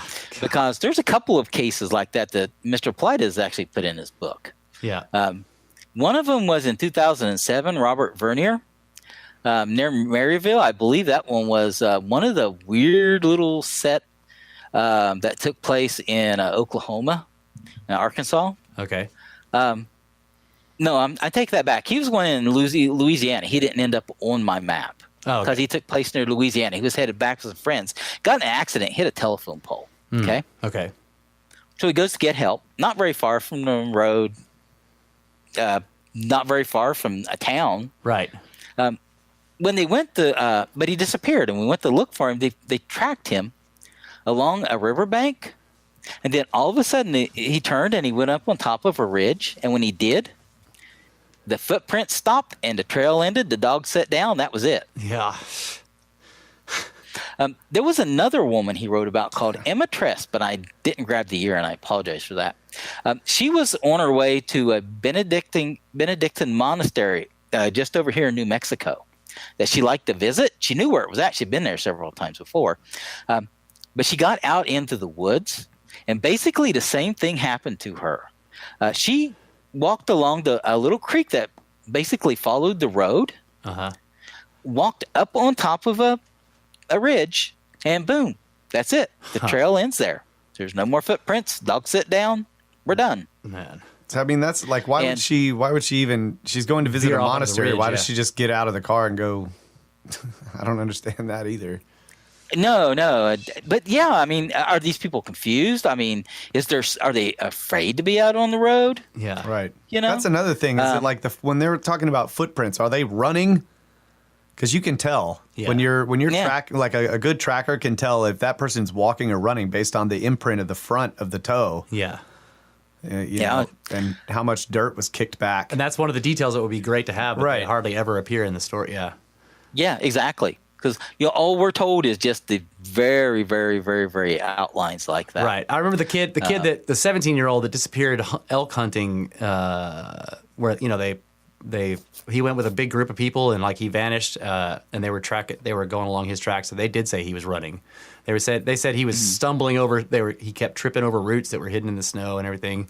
And they found like his tooth, and it's one of those cases where they find nothing but a tooth and like a piece of his skull or whatever. Yeah. Yeah. And a bit There was rifle. I don't know if you remember, but in one of the books there was a story of a guy that was skiing with some friends. Yeah, and he goes off to the side. They want someone to get their pictures as they ski, right? Oh yeah. He goes off to the side and he disappears. Do you remember that? Yes. And then they go looking for him. They find his ski tracks, and they're like, he flipped out of here like he was being chased by the devil. That's right. Yeah. He took all these jumps and crazy, and then zoom off That's right. some cliff somewhere, and they never found him at the bottom of it. That's right. He was an experienced skier, and like from where he had stopped, they were following his tracks. Like it was like he was fleeing for his life. He was going over crazy shit, just like trying to get away from something. He was Okay, so there was one that you told me, Russ, where this guy was like he was a football player, Yeah. or an athlete of some sort, and he was on a kayaking trip, yeah, and he had his phone with him. That's right. And like he ends up calling his wife or somebody like that. yeah. They were going to come pick him up. Oh, yeah, And he's telling him he's being chased. yeah, And he's like this big freaking dude, and like, yeah. Who was not afraid of anybody. Yeah, wasn't he a football player? yeah. He was a Yeah, he had been a football player. He was a I remember the quarterback, story. yeah. I just can't remember. Yeah, he was a quarterback. Like my dad was interested in this one because he was a football player. Like, yeah, he was a big quarterback. He was like one of the stories they told about him was he would tell the lineman like, hey, let these guys hit me, like he didn't care, and like and then he calls his wife. He's out there on the water and he's like, okay, yeah, things getting kind of hairy here. Like I'm being chased by two people or whatever, and then at some point they lose connection. Then he calls back, or they call him back or whatever, and he says, I'm getting off the water and I'm taking off my shoes. Yeah, and they found him. If I remember right, he still had his waders on. Yeah, and he was found face down, which so many of these face down with a bloody nose. That's right. And nobody. But I mean, that's more detail than we get from half of these stories. Yeah, and they were saying that the suspenders for his waders were twisted. Were twisted up. Yeah. Yeah, which, to me that implied that somebody was holding him by those suspenders, and they kind of set him down on the ground face down from using those suspenders as a handle. Politis never comes out and says that, but I get the idea that's what he's trying to imply. Yeah. Yeah. Yeah. And people don't die face down usually. If you fall down, you roll over on your back. Yep. Yeah. Yeah, that's right. Call Infinity. That's Brett's found a name. Yeah.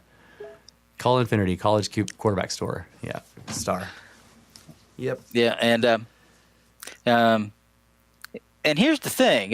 When I was telling you about that gentleman that hiked the Pacific Crest Trail, yeah, right? It's not like the places he passed through aren't active areas anymore. This is an interesting one because this guy had no way of going anywhere. His name is Alexander Joseph Sevier, and he disappeared the 3rd of May last year. He worked at the Portsmouth Naval Center back on the East Coast in Virginia. Mm-hmm. He was 24 years old. He was a hospitalman. He was seen near his campsite near the Merced River. And then he just disappears. They sent about 30 people, dogs, and a helicopter to look for him at one point. But as far as I know, they never found anything of him. And I got the link. I'm going to give that to you guys too. Cool. He didn't have a car. Oh, yeah. He actually took a bus into the park. Yeah. And was going to take a bus out, and they realized that he was missing when he didn't take the bus out. Yeah. And his stuff was still at the campsite after he was supposed to be gone. Yeah. But yeah, that's so. Even last year was kind of a busy year. We had several disappearances in the country. Yeah. Like that. Yeah, the ones where they can't seem to, like there was one with a judge who had bad knees and couldn't really walk that far on his own, and they were fossil hunting, and they had taken him, hunting for crystals, I believe. Yeah, crystals or something like that. Shrooms, I can't remember. They were hunting for something, and some of these people that disappear are mushroom hunters. But yeah, he had his own little area kind of on the side of this mountain, and they all had their own areas, and they kind of got him to his spot and then left him there. And he couldn't walk 100 feet without having to sit down, and he vanished without a trace. Yeah. Like nobody ever found him. And it's like that guy couldn't go anywhere. It's like he couldn't walk, So yeah, those cases where it's kind of impossible for the people to disappear like that are also very interesting. Yep. Yeah, there's definitely something going on, and you just can't. I know people do it because they don't want to believe, or it's kind of natural to be somewhat of a skeptic. But there's something more going on here, and we really just do need the way to start really getting some heavy information about what's happening in these cases and what's happening in these searches. Yeah. We've got to get some better details on all of this stuff. Yeah. And like Politis says, the FBI probably has a lot of those details because they send their profilers to but they won't give it out. Whatever it is. And I know somebody who works in the FBI now she's part of the emergency response evidence team. Like she comes in there and does, but she says that they have these massive databases of evidence that they won't. It's like need to know, and you can't. She's like, I can't access it unless I needed to know it for a case. So, yeah, they don't even tell themselves the details that they've got, much less anybody else. It would. Oh, trust me. I mean, for some of this stuff where it's not really a matter of national security, and you'd say, well, this is just a person that disappeared, unless they know something about the disappearances. Right. Exactly. They'll which would be possible. Yeah. But even that could be redacted, and they could give us some of the information. Yeah. But wouldn't you say I could easily see how you could speculate that if they had data that if it were public, it would sort of become widely known that there was a super predator that was taking people by the hundreds every year and without a trace, whatever, and doing who knows what with them, that kind of would be a national security problem because people would flip out. People would flip out about that. Yeah. Yeah. And here's the thing too. If you think about it, it's not the Rangers in the field. Yeah. Right. Right. That we, we look at askance because they really are, like Mr. Politis says, they're good people. Yeah. They know what they're doing. Yep. They've probably worked there unless they've been transferred for years and years. Yeah. They're as helpful as they can be. Yes. That's not where the problem lies. The problem in our government lies in Washington, D.C. There are people there who make six-figure salaries, and they get to live in the suburbs and send their kids to a good school and drive a Mercedes. Yeah. And they're not going to give that up. Right. That's right. Yeah. Would you? I mean, I'd be kind of slow. Money's one thing, but when you have like that kind of money shoved in your pockets, you might just want to go ahead and keep your mouth shut. Right. And I love it too. I see, like you see sometimes in the comments on these stories online, when somebody starts talking crap about the NPS, the National Park Service, somebody always comes on there and goes like, "Oh, they just got their budget massively cut." And I'm like, dude, they have millions of visitors every year who pay to get in, and they get a government budget. So don't tell me that they don't have any money. Yeah. Like the estimated visitors to the National Park Service in 2016 or whatever was enormous. And if each person is paying to get into the park, that's a lot of money. I mean, we're talking like I can't remember what it was, 80 million, something like that, or more than that probably, of people who visited the park. So that's an enormous income across the entire system, plus the $2 billion in government funding that they get. So them whining about not having enough money to set up a database is just like, I'm just like, whatever. Yeah. Come on, you got a database somewhere. Right. You've got a computer somewhere. Yeah. You've got some information on it. You at least know how many in total. Right, but they don't want to disincentivize all the people from keep coming to the park. Yep. Yeah. Yeah, because like I said, there's somebody there that they get to sit in Washington, D.C. in a heated office, an air-conditioned office. Yep. They make good money. And they don't really have to do anything. They're not going to say nothing to us. Like if somebody was like, "Hey, Russ, do you think you could run the national park system?" I'd be like, "Yeah, I could." Because it's not hard. I mean, like, they don't even have... It's not like they have massive facilities they have to maintain either. Like, what, you need to go rake a trail every once in a while? It's like, it's not like they have enormous costs. Overhead costs. And then they farm out all of the vendors, right?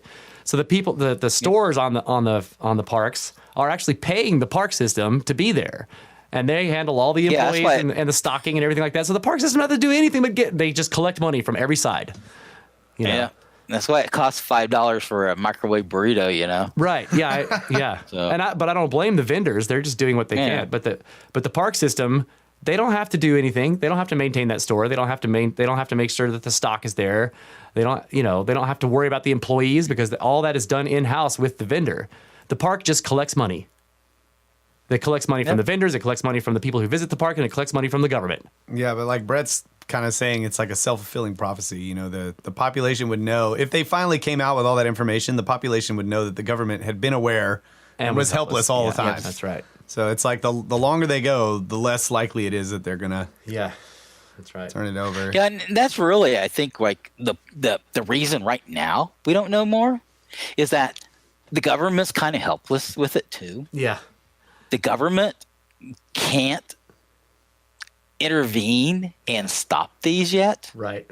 We just don't. We're not there where the government can go and retrieve somebody, knows how to do that. Yeah, and they might be a little more willing once they can to start, declassifying stuff, but they're not going to in the meantime, because in the meantime, it just empties out the parks. Yeah, right. Exactly. Because who's going to want to take their kids out and, to disappear? Yeah, there's also the sort of tendency we have to just slough it off and say, the guy just was like this dude that went missing from the ski resort in New York and ended up in California. Took a ride with a trucker. The news stories are like, once he's found, they're just like, oh yeah, he was over here. He must have taken a truck, whatever. And it's just over. It's like there's just this lack of curiosity to really get to the bottom of the story. Yeah. Yeah, they treat him like he's like just another hippie on drugs or something. Mm-hmm. Yeah, exactly. It's like, the guy could have been a doctor. Yeah, he was a fireman. goodness. He's like getting drug tested. He's not on drugs, Yeah. Yeah. Yeah, but I mean, I would start with the simple thing is like, who at a ski resort, like you're at a ski resort and some guy just walks up to you while you're leaving and is like, hey man, can you just like take me to California? Yeah, as far as you can go. And I as have far as I can nothing get from here, can you just like drop me off the ocean somewhere? It's Yeah. that would be odd. I would be calling somebody and saying, hey, can you check this guy out? Yeah. And like Drop him off nobody to the hospital or something. and nobody comes forward. Like nobody came forward and said, yeah, I picked that guy up at the ski resort and took him as far as this place. Like No one ever came forward to claim that they had given him a ride. And like he left without like all of his stuff was in the lodge, like including his wallet and his ID. Like he was, like, I mean, if you're going to just kind of bail like that and go to California, like you would at least take your wallet. Yep. So yeah, he didn't have anything. Yep. Yeah, and we do it pretty much no matter what. On June the 7th, 2016, over here in the Dalton Canyon picnic area in Santa Fe National Forest in New Mexico, a guy named Elliot Wolf disappeared. He's a famous songwriter. Oh. He worked for Paula Abdul. She mentioned him online about him disappearing. Huh. That's one of the new ones that I have. But you don't hear about that on the news or anything. Yeah. I mean, we blow it off. We blow it off no matter who it is. And Yeah. the guy's a millionaire. I mean, I can't imagine he would go out and want to, commit Right. suicide in It's like in a forest like that. It's like that nobody guy- said anything. that guy in Australia, right, who was part of that big tech firm or whatever. He was doing real well. They were over in Australia to have a meeting, and he kind of went outside to call his girlfriend, and then suddenly he realizes he's lost. But he's still on the phone with her, and then he calls his friends, and he's like, "Yeah, I don't know where I am." They were kind of in a country club area, and he had been walking on the little paths and shit, and then like he was like, "I'm lost," and because the sun had gone down while he was on the phone. And then his friend said that he said, "Oh, okay, I see a light up on the hill there. I'm gonna go follow that." And then they never saw him again. And there was a huge search or whatever. They found him, I think, months and months later, like way the hell away from anywhere, way down in this down in the outback, basically. Yeah, Yeah. I remember that. Yeah, and he was same deal. He was a wealthy guy, he was like part of this big tech company, and they were doing all these great things and everything, and he had a beautiful girlfriend or a fiance or whatever. Just like there's no reason for him to wander off and kill himself. Yeah. But it doesn't matter how much money you have. If you go out and you disappear in the woods, they're going to ignore you just like everybody else. Money doesn't have anything to do with it at all. That's right. Yeah. So, and crazy. that's the sad part is so just the inertia of just it not getting any resources, not getting enough resources, not getting enough eyes put on it. Yeah. I say it in my book, and I'll say it again. I just wrote that. I just threw out the ideas that I had, that I saw, that I found. Right. And my hope now is that somebody else is going to come along And pick it up. Yeah. pick it up, run with it, take it, maybe help start getting some more information and talking to people more, and a website, something. We need somebody. One person can't do this. There's just too many. Right. Yeah. Right. I mean, there's just too many every 10 years that disappear. No And one person could cover all that. That's just in this country too. I mean, it's a global phenomenon. Yeah. Yeah. And so there's got to be people that take enough interest in this, and I understand. I have absolutely nothing against him, and I've never had really a negative interaction with Mr. Politis. I understand that there are some people who say that he's difficult or whatever. Yeah. I don't want to get into that. Right. Because it really, at some point, has to stop mattering whether or not any one individual likes, the direction that this stuff goes. Right. We just need to get the ball rolling. Exactly. Yeah, I'm part of several like online forums that discuss the missing 411, and like a lot, like I would say that half of the people that join are there to bitch about Politis. Like literally, that's what they want to do. And or like it's people from abroad who want to complain that it's so expensive to order the books, and why doesn't he make them digital? And and it's just I'm just like, dude, you're missing the point. Like we are here to discuss this missing persons problem, and you want to come in here and talk about Politis. And Brett wants to come in and make a comment real quick. So go for it. Yeah, come on, Bo. So as we were setting up for the interview a couple weeks ago when we first made contact, I went and I read some of the reviews for your book on Amazon. Yeah. And I started laughing hysterically because there's 2 5-star and 2 1-star. And the 2 1-star reviews, all he did is rip off Politis, and this is nothing new. And I was like, did you guys even read the book? Or did you just like look at the jacket? And within the community of people who are actually trying to figure it out, there's infighting from idiots who just, you know what I mean? It defeats the purpose. And that just cracked me up because we talk about on this podcast all the time, how there are trolls everywhere. Yeah. And it just, I was like, this is such an important book, like it is building on this thing. And you've got 2 people saying, this is great insight. He's really done great work. And then you have 2 people saying, oh, this is bullshit. Yeah. Like, I mean, really? And there was a third one. I had one taken down because you can when you get those reviews, you can get a hold of Amazon and say, hey, I don't think they're even read the book or anything, right? Yeah. And they actually took one down. Oh, okay, yeah. So I went and looked. I was startled at the reviews. I was like, what? And I saw those, and I was like, oh my god, he's got the typical trolls. They sound like people that are in the subreddit forum that I'm in. They're in there just complaining about everything. Like, you guys, what do you? Yep, and I've seen all the same things that you've seen. Yep. I've seen people want to go in and I don't mind if people want to put stories into those missing things about UFOs or paranormal, because we don't have an answer. Right. We don't have an answer. Right. But it's got to come back to the talking about the actual disappearances. That's right. The only data that we have. That's one of the things that one of the axioms sort of for this podcast really is that, we're not necessarily wanting somebody to just shovel answers in our face. Like because we don't have them, and we know that we don't have them. What we need to do is look at the evidence. We need to look at what is actually happening. Follow the data wherever it leads. Data and go wherever it leads. Exactly. So I also I don't like answering a mystery with another mystery. Like these people are being taken by aliens. Well, great. What are aliens? You know? Like, Yeah, I mean, we need pictures. We need eyewitnesses. Yes. We need, it seemed to me that sooner or later, if we can just teach people to keep their eyes out, someone will see something. Yeah. Someone will accidentally photograph something or record something. Yeah. Sooner or later. What do you think about those? What do you think about those cases? There's a couple in his books where he talks about the people who were missing for a while saw strange, what they would say is strange men, like kind of looking at them from the woods. Mm-hmm. You know what I'm talking about?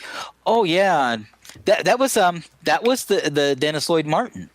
The couple with their son went to look for bears. Yeah, there was that one. And they went up one of the other areas, and they heard this unearthly scream, they said, and looked up, and the boy said, "Look, Dad, a bear." And the dad's looking at him, well, that's not a bear. It's got something tossed over its shoulder. Yeah.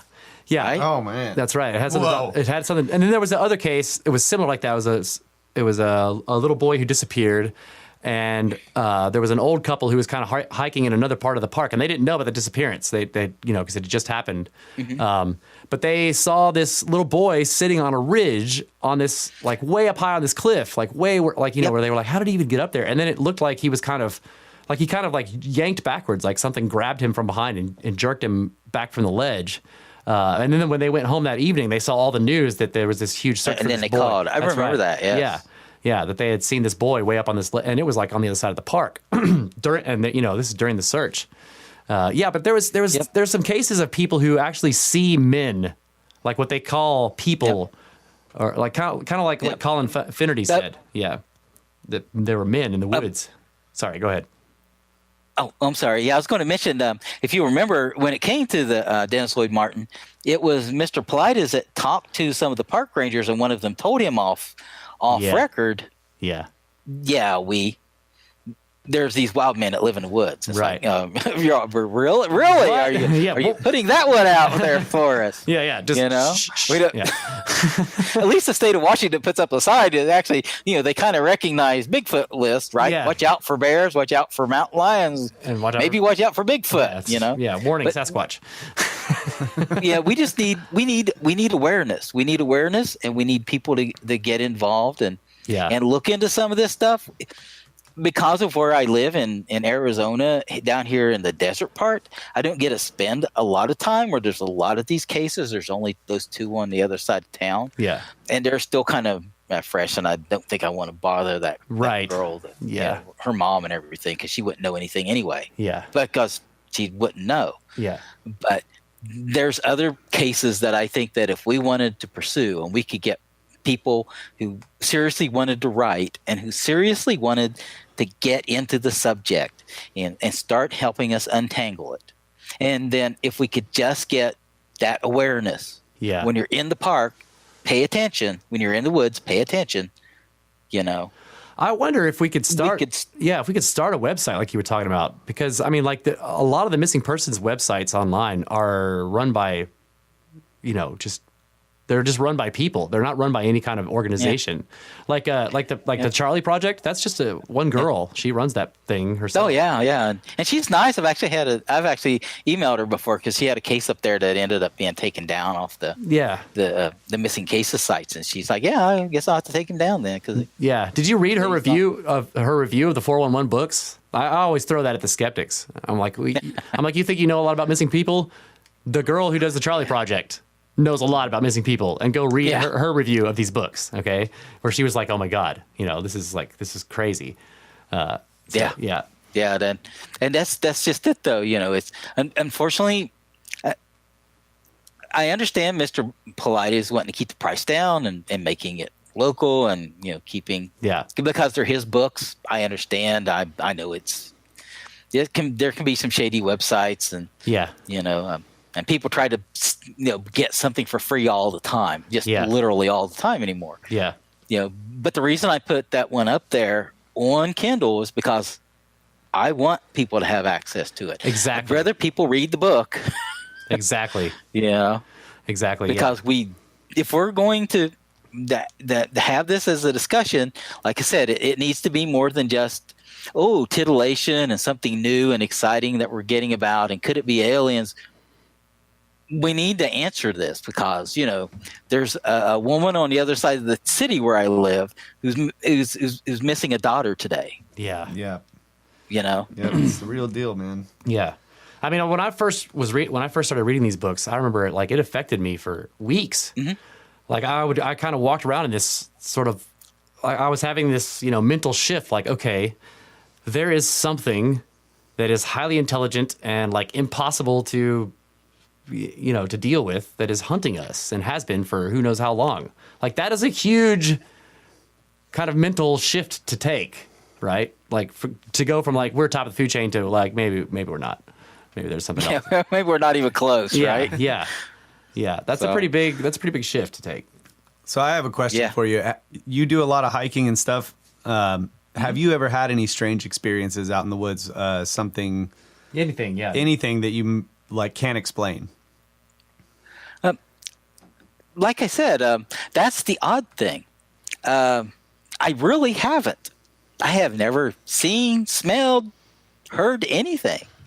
Even though, I'll tell you what, you talk about blind luck.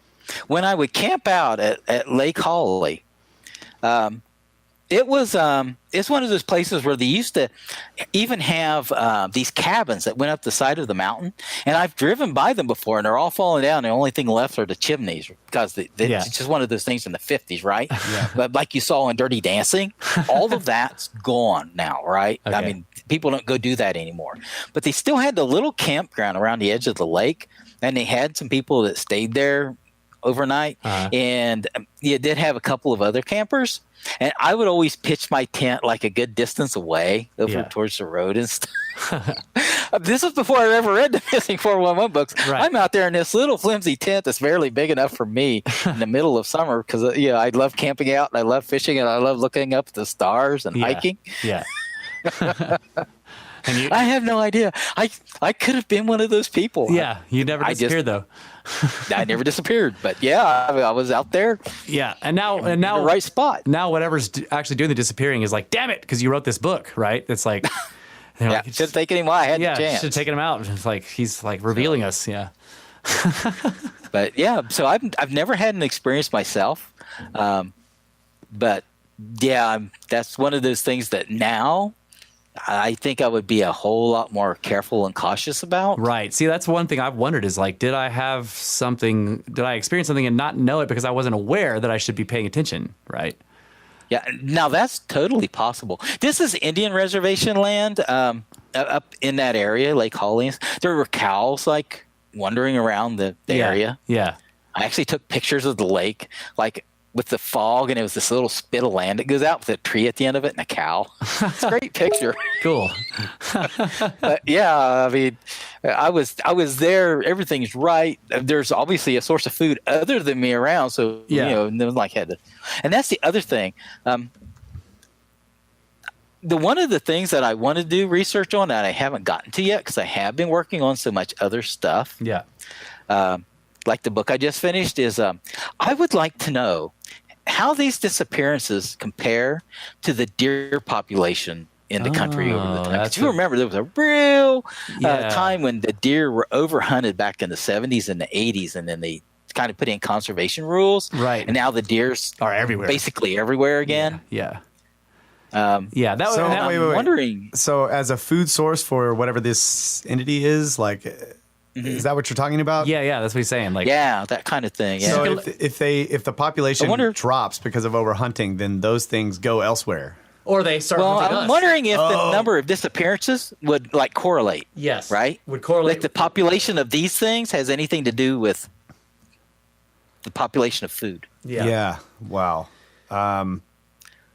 So in California, there's the thing where they got rid of all the wolves, right? In the park. What's the name of the park? Which one? I don't know. There's some big park where they tried to get rid of all these wolves, and after they did that, it like screwed up all kinds of stuff. But I think it was that the elk population skyrocketed after that, and then the tree population started just declining because the elk were destroying it. And so now they're reintroducing the wolves to take the elk population back down. So it'd be an interesting thing to look at. Yosemite. Yeah, it's Yosemite. Yeah. Yeah. Yep. Yeah, so as the elk population drops, maybe see an increase in disappearances. I don't know. Yeah.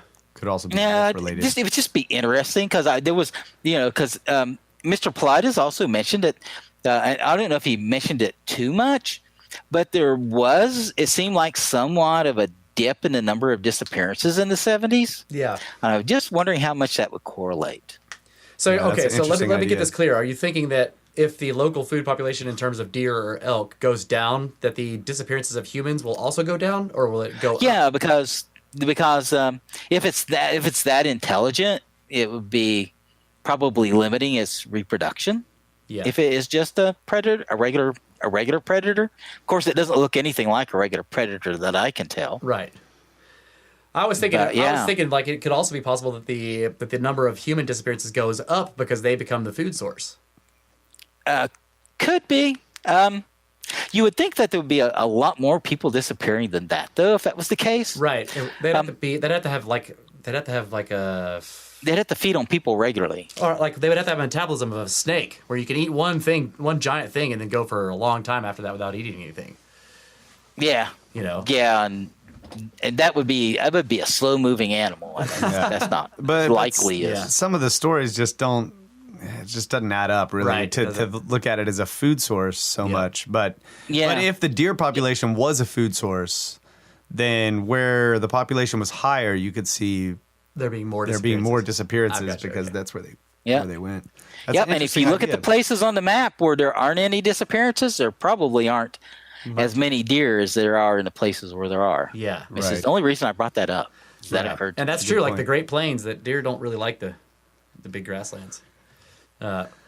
So what do you think is happening when they find, like Charles McCullough, where they find like fragments of bone, and that like he was apparently like disarticulated, like he was taken apart, you know. So if they're not eating them, what are they doing? What's going on? Yeah, and that's the part of it that I think that we understand the least about. Yeah, exactly. Yeah, I agree. Because some people seem like they are killed or they die. Yeah. Some people are found alive. Yeah. And some people aren't found at all. Right. Yes. So you really have those three different streams. Right. And then the problem is we don't have enough people that are found alive That can or talk about it. found. Yeah, a good chunk of them just aren't found at all. Yeah. And it's so many that it's hard to say. Yeah. I would also say this, that it occurs to me that the intent is less a matter of food than just a matter of some sort of maliciousness for some reason. Yeah. It would be interesting to see also, I'm kind of jumping subject here, but it would be interesting to see a map similar to the one that you made, but about cattle mutilations and see if there's any correlation There is there. a correlation. I think I remember that. There is one. Yes, now that would be interesting. But this is the kind of thing where we need to get people involved because I don't Right. know enough about the cattle mutilations. And right now, I just don't have the time to start that whole thing from scratch about cattle mutilation. Come on, guy. Come on, man. But we need somebody who knows to make us a map. Yeah. Yes, So we can- exactly. Yeah, who's that guy that wrote the massive cattle mutilation books recently? He could do it. He's got he just wrote 2 books. He was on Where Did the Road Go as well for talk about those books. Uh-huh. Yeah. Yeah, and we do get some information that comes out. Do you remember the book about Bigfoot in Pennsylvania? No. What's that? Oh well, let me look that up for you because that's Okay. because he did an interview too, and I think it was also on Where Did the Road Go. Okay, I probably heard it then. Yeah.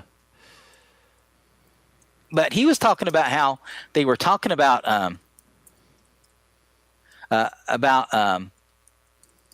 Bigfoot differently in Pennsylvania. That in the 1800s and the early 1900s, right?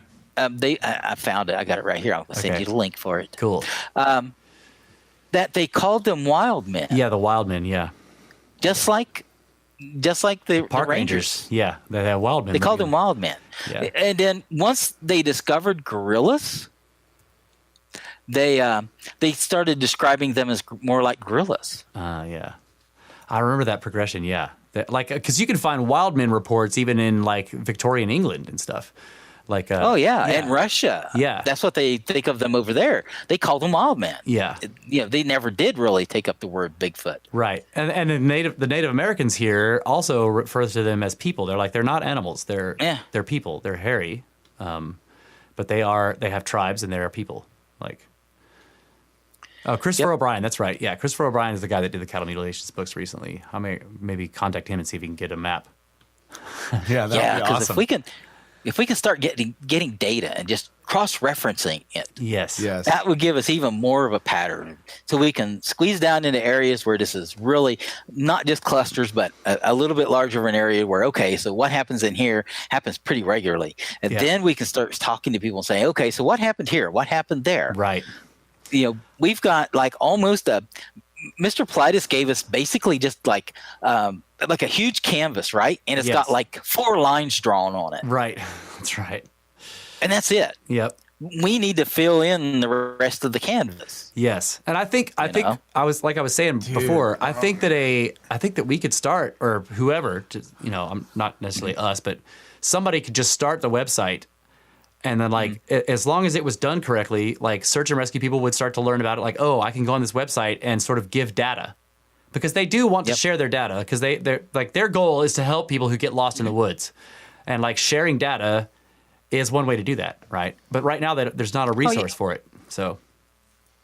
Yep, and they do have They do have, to where the SAR leaders and some of the more experienced people get together and have conferences. Yes, they have Mr. conferences. Politis Yeah. spoken at them before. Yeah. Yeah. And then, And we just need somebody who's got the resources to be able to tap into this stuff and start taking the ball and seeing where this goes. Have you read there's a blog of a search and rescue guy. His last name is Mahud. Online, he's been involved in a bunch of searches, and he actually is annoyed that there's nowhere to give his data, because he has all these maps and all this stuff of where he's gone looking for, because there's a couple of cases where they didn't find the person who was missing, and he still looks for them years later. I've heard of him. I've seen some of his stuff. I don't follow it regularly, but yes, I've seen that exactly where he was talking about that, being frustrated about it. Yeah, and it is that is a fascinating blog for anybody who's interested in missing persons cases, because this guy goes out and bushwhacks around looking for them. And there's this one guy he went looking for in the desert or whatever that they didn't find during the big major search, that he is still looking for over a decade later. And he's got all these maps of everywhere that he's gone and in the area, and he sits there and he writes these enormous articles on what he thinks is going on, and how the cell phone, because they got a ping from the guy's cell phone, but he thinks it might have bounced off of a cliff wall and gave the wrong location. And Tom Mahud is that. Yeah.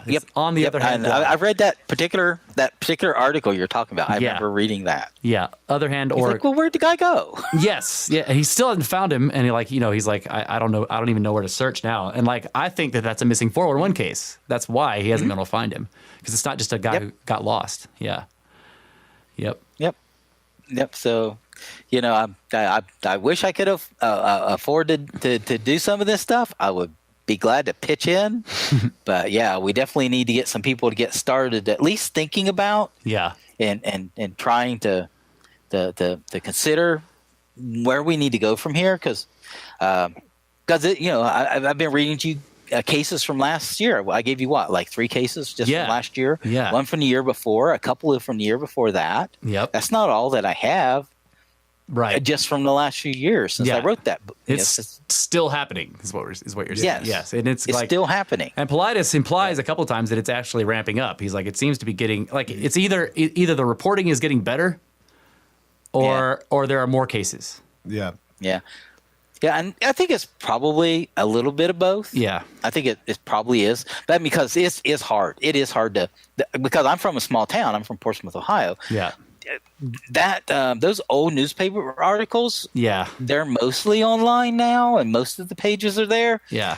But if you really want to do a thorough search, you got to go to the Portsmouth Library, and you've got to plop yourself down at the desk, and you got to grab a big stack of these old papers that are all on these wooden rods. Yeah. And you have to flip through them by hand. Oh, so they're not even. It's not even to be sure. Not even microfiche. It's still on the wooden rods. Yeah, that's hardcore. Yeah, some of them are. Some of them. They keep them like that for so long. Yeah. To tell you the truth, I'd almost rather have the hand ones than have the microfiche. I've used that before. Yeah, that's because I've searched for stuff, and that thing's a pain. Yeah, it's brutal. Find the pages and everything. Yeah, and it starts to hurt your eyes and everything. I hate the screens on these things. Yeah. Yep. So I had another question. Damn it, I lost it. Man, you got me just talking with you today and listening to your podcast with Where Did the Road Go is got me thinking about this whole thing in a new way too. And I'm really into looking for arrowheads. We were just out on a ranch where there's this huge Indian mound, a refuse mound, and we're digging in it, and me and Russ we're trying to figure out how did they build this thing, and what is it? What are we digging in? It's just this massive pile of rocks. Yeah. And it's got artifacts and all this stuff, and we can't figure it out. It doesn't make sense as a cook fire. It's it's enormous. So I'm thinking about the whole thing with the missing persons and the wild men and all that in this context of okay, if these are wild men or something and they're living on the land, there should be signs like they have to have tools. Yeah. There has to be something, some way that they live if this is not a supernatural thing or high technology. Yeah. So that's kind of got me thinking about it. These places where people go disappear, where they disappear, are there old ancient mounds, Indian mound camps, and all that kind of stuff around there? Is this a place that has been inhabited for a long time? That's a good question. Because we don't, really, when it comes to these arrowheads, these stone artifacts, we don't know who made them. Yeah. I mean, like, seriously, if there is Bigfoot or if there are other, intelligent hominids walking around in the woods. Yeah, they could be making them. They could have been making them. It could have been their stuff. And granted, there have been, human skeletons recovered at some of these places, but Right. but Like they could have been could have been disappearances. Yeah, that's right. I can tell you this much. I can give you an interesting tidbit because I've traveled around the state of Arizona considerably, and I've been to a lot of these places. I've been to Tutsagut, I've been to Montezuma's Castle, Montezuma's Well. I've been to Waputki, which is way up on the other side of Flagstaff. I've been to the ones out by Lake Roosevelt, which were Sinaloa. So I've traveled around and I've looked at these, and I can tell you this much: it's really odd. If you look at even up in the northern parts of the state where there are trees, because people they forget there's a huge swath of trees across the northern part of Arizona. The White Mountains are all the highest peak, Humphreys Peak, is like 12,600 feet. That's high altitude. There are forests up there. There's elk, there's deer, there's mountain lions, there's bear. Very few of those Indian ruins are actually built inside the forest line. Yeah, I remember. The vast majority of them fall outside of the forest line, including Waputki, and it's a huge one. It's actually like two sites that are really close to each other. They're a couple of miles apart. But even those are built a couple of miles on the other side of the forest from Flagstaff. So there are old legends, from the Native Americans that said there were like these red-headed giants and stuff that they fought with. Yeah. Didn't get along. And I wouldn't be so quick to blow that off. Yeah, we don't at all. Yeah. I don't blow that off at all. I think that their oral histories are a lot more accurate than the one that the Europeans made up after they got here. They've been telling themselves stories about these places for 12,000 years or whatever. So like they probably have a lot of interesting information. And reality is weird. That's all there is to it. Sometimes it's just, and this is so. These disappearances happen, and they're just so disconnected from one another that they appear random if you don't pay attention. Right. Yeah. And people don't pay attention. They're out in the park to have fun. That's one of the things that makes it seem intelligent. That's right. They're it seems like they're doing it on purpose. Separated enough to where you just wouldn't notice it. Yeah. Except for the couple of nerds, online, are like, They're like us. Yeah, exactly. These cases look like this. Yeah. But hopefully we can spur things along. That's all I'm looking to do. So other people have better ideas. And I remember my question. What do you think about the clusters where there's a similarity in appearance or gender? Like, there's a place where it's like all the disappearances within a 20-year period are like males between, this age and that age that have sort of short cropped sandy blonde hair, and they're kind of chunky. And there's a couple of females that disappear in that, but they also kind of look like that. You know what I mean? They're kind of chunky. Yeah. What do you think about that? That would go back to where it's one of those things where I would say that is kind of like malicious. That's part of it where it feels to me like that's a malicious, intentional thing. That most animals have somewhat, a respect for the females of the species. Yeah, that's true. Yeah, and that you take on the other males, right? And being even if it's a cross species like that, if it's something that's thinking in that traditional way, yeah, or that natural, instinctive way, that would make sense. And there's a couple places like that. I think most of the ones that occurred in the Great Smoky Mountains National Park were boys. Yeah. They weren't really super young, but they were all boys, I believe, or mostly boys. Right. And then the most of the precursors to the Oklahoma and Arkansas, which we didn't really get into, were mostly boys, except for the first two, I think, which were girls. Now, see, did those? Where they disappeared near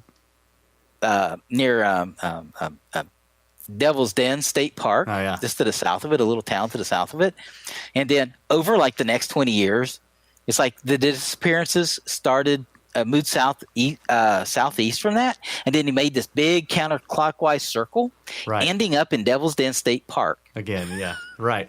But Devil's Den. Yeah. So did the girls that disappear have any kind of physical appearance similarities to the boy? That's what I mean. Like Probably. Yeah. That's what I find. Like why are they only abducting like short, stocky, blonde-haired kids that are male, and then they got a couple of females, obviously by accident, because from behind you might mistake that girl for a short, stocky, blonde, guy or whatever. That's or a thin boy, yeah. Yeah, I find that to be very weird. Like, in other words, that's more than just predation. Like, why are they specifically going after those appearances? In that case, though, like I said, it's because we don't know more, because we don't have insight into some of this stuff. Yeah. It's hard to tell whether it is a matter of that being instinctual. Yeah. Like we think of people, people in train wrecks, have been known to be drowning but hand their baby up to someone else, right? Because your instinct kind of takes over at a point. We don't know if this is like that kind of normal instinct, but that would also kind of be a social instinct. Yeah. So it's base, but it's still not base like a bear or a mountain lion would be, right? Right. Because people aren't really attacked by mountain lions very much, right? But when they do, they don't seem to the mountain lions. pick. Yeah, they don't care. Yeah, they're doing it because they're hungry, and that's the only reason. They are equal opportunity killers, right? Exactly. It's just men are out there more. Right. So have you noticed in the Politis cases that there aren't a lot of minorities, like not even enough to match up percentages? And I guess that could be because, I don't know why that is, but like it's the vast majority of the disappearances are white people, at least in the United States. Now, I assume that if you went to other countries, it's probably not the same. Yeah. And it seems to be that way. I know there were somewhat in Sumatra and Java and other places like that, and those seem to be just the locals. Right. That's what I mean. Like, isn't it interesting that whatever's doing this seems to be taking the locals? Like, in other words, we have a mixing of like races and ethnicities here, but like it's rarely a Hispanic guy or there are some Asians. But it's just mostly, like white people. And then like, I don't know. I find that to be interesting. Like that's also, I guess you could say that's instinct, but it seems to be more than that. Like it's purposeful. Maybe, coming from the countryside, a lot of rural areas outside the South, like my hometown, don't have large populations of black people. So there wouldn't be very many disappearances overall. Right, but in Georgia, and considering where these, we grew up in Georgia, it's like 50%. Yeah, and see, I grew up in Ohio, and in southern Ohio, it's like maybe 1%. Yeah. And it's just hard to say about that because we just don't have a big enough data set yet. Yeah. Probably, if you were able to go right now and do another search and scrape up my list plus Mr. Politis's plus more, we're probably getting close to where we would know about it, maybe 1,800 at this point. Yes. Yeah. And that's not that we would know them all. Right. There would probably be, who knows how many there are? Yeah. 20% of that more that we don't know about because they're in some newspaper that doesn't exist anymore, and the building burnt down, and there's no more copies of it from the 50s or whatever. Yep. My grandfather lost his birth certificate when the courthouse burnt down. He wasn't able to get his birth certificate anymore. Oh man, because that's what it was like back in the 40s and the 50s and the 30s, right? That's right. They didn't have microfiche and computers, and everybody's information was out there for everybody else to grab. Right. Yeah. And so, we got to keep that in mind too. But there's also even how many people we don't even know that they're missing, and they just find a body. Yeah. It's there's so many unclaimed or unidentified bodies. They have. And so there's no story. There's no backstory for that at all. It's just like you find a body and that's it. Yeah. So and that's another angle. Do we need to look through the database of people that are John Does and John Day? The name is directory. from out in these wooded areas. Yeah. And go backwards and see if we can find people. See if we can find cases to match them. Yeah. See if we can get DNA. Yeah. It's just, that's Mr. Politis kicked this door open, and it's this huge room, and we don't know what's out there at the other end of it. We don't know what we're going to find in here. Right. Sparkly robots. That's creepy, man. You just freaked me out there. Yep. Yeah. I mean, literally a few miles from here, there could be something that is eating people. Yeah. Yeah. So let me ask you this. There have been people stalked, by mountain lions and the bears every once in a while in the woods, and they get away, right? Yeah. Because the bear and the mountain lion isn't really looking to tangle with them so much. Yeah. And I've even seen videos of it up on YouTube. Yes. One guy where a mountain lion was following him around, and he stopped and he looked at it, and the mountain lion's like, I'm just going along for the walk, man. And he turns and walks away. Yeah. Right? Yeah. So let's say that on average, a predator will attack somebody 20% of the time. Yeah. Okay. So if we know of about 2,000 let's say just 2,000. Yeah. Over the last 100 years, that's like 20 people a year. I see where you're going with that. Yeah. But what if that's only 20% of the people that are actually being stalked? Don't know it. Yeah. But being stalked or being watched. Yeah. Or being scanned or whatever the case may be, because we don't know. Yeah, I mean, there's plenty of stories. I mean, you could find plenty of stories of people online who, they went in the woods and they had some weird, high strangeness experience where everything got quiet and they felt really freaked out, and and they take they're like everything's strange, everything got quiet, and then I didn't know what was going on and I took off. Yeah. I when I asked you if you had experienced anything, the only experience that I've ever had to that sort of level was something like that, where I'm in the woods in a place where I was working. Me and Russ were working. We were hiking a ravine. He was on another ravine, and I was in this one with my dog. And the dog, just took off in front of me, and I couldn't find her. She went off, but that.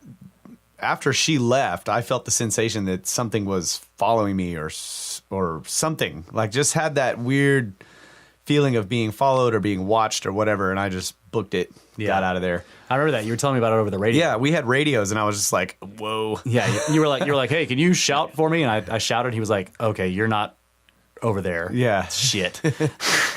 Yeah. And that seems to be the case. We get little glimpses. We just need more. Yeah. There's a story that was in one of the groups on Facebook of a guy who was bicycling, and for some reason, I can't remember now, I don't know if he fell or if he just slid in the mud or whatever happened, but he stopped his bicycle up in the side of this mountain. Fortunately he was with some friends, but he describes all of a sudden feeling incredibly hot, and starting to take his clothes off. Oh. When his other bicycle buddies rode up and go like, hey, what are you doing? Doing, man? Right? I'm paradoxically undressing. And then he's like, they're like, did you see that? I mean, they're like, something was here and it took off. Oh, shit. When we come up. Shit. We just don't have enough. Yeah. To really piece together what, who, how this is happening. We just need so much more work into this. Yeah. And so much more people just being willing to keep an eye out and see something, like the government slogan. See something, say something. See something, say something. Yeah. Put it up on Facebook. Make people aware of it. See something, run. See something, run, and then say something if you get back, right? See something, GTFO, then talk about it. Yeah, that's right. I remember looking at the list, like in Devils in the Details, that book that he published. I think it's the 4th one, but there's a big list in the back where he lists all of the cases that he's got so far, and like kind of gives like a little bit of data about them, how far away they were found, if they were found or whatever, and the dates, right? And I remember I looked at that list and I was like, I wonder if anybody's ever tried to correlate these disappearance dates to astronomical phenomenon or like lunar cycles, or Yeah. That would also be interesting. I mean, is it during certain times of the? I would say it this way: if you don't have to be like some big brawly hunter who's going to drive 30 miles out in the woods and then hike another 20, and he's out elk hunting with a 22, and all he takes with him is a Snickers bar and a water, right? Yeah. In Yosemite Park, if you want to disappear, go there on a Wednesday afternoon by yourself, park at the far end of the parking lot, lock your car, and get out on the grass. Right. That's it. Because most of those disappearances happen right around those buildings. Yeah, that's right. That's crazy. That's like you said. Which is crazy and insane all of itself. Yeah.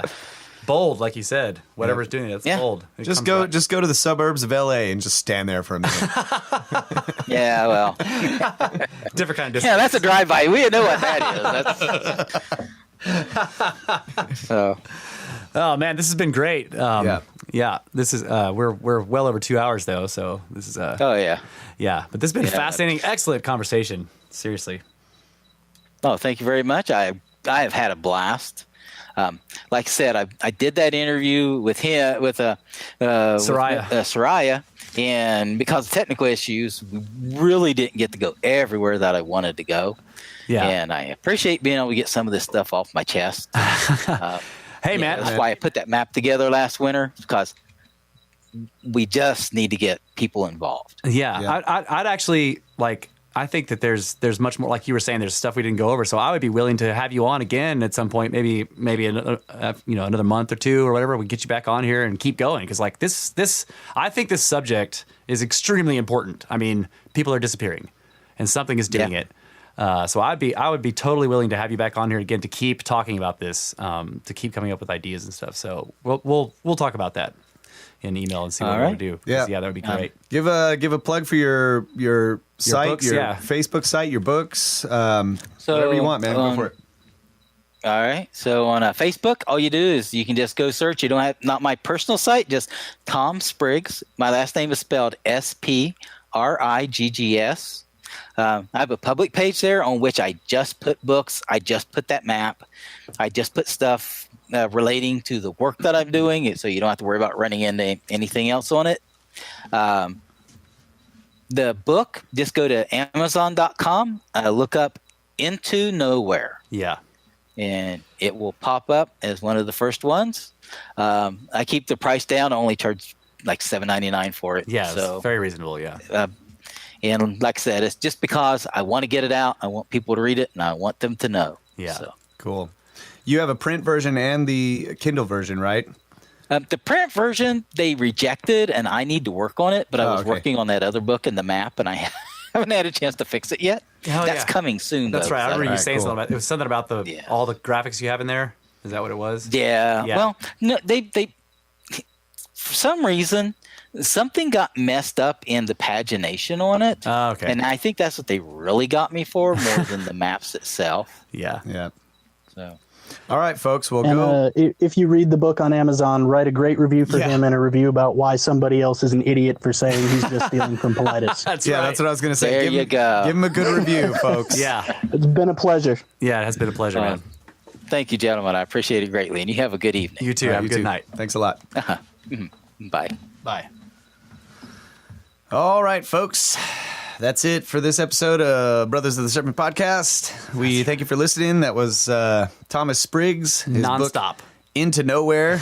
Yep, a nonstop episode, no breaks. That's right. No breaks, nonstop. I didn't even notice. It was freaking awesome. Fantastic. So yeah, you can check us out on the blog at brothersoftheserpent.blogspot.com. You can email us at brothersoftheserpent@gmail.com. Go on iTunes, Stitcher, wherever. Give us some reviews. Everywhere. Go visit Spriggs' site. Yep. Talk to him on Facebook. Make some comments. Download his book. Check it out. He's obviously give his book some good reviews. Yeah. Because, like trolls. Yeah. Gotta beat the trolls, guys. But yeah, that was a great conversation, man. Yeah, it was. It really got me thinking. So Yeah. all right, Thinking I'm never going into the woods again. That's what I'm thinking. because of snakes. Snakes. Break 2. Break 3. The end.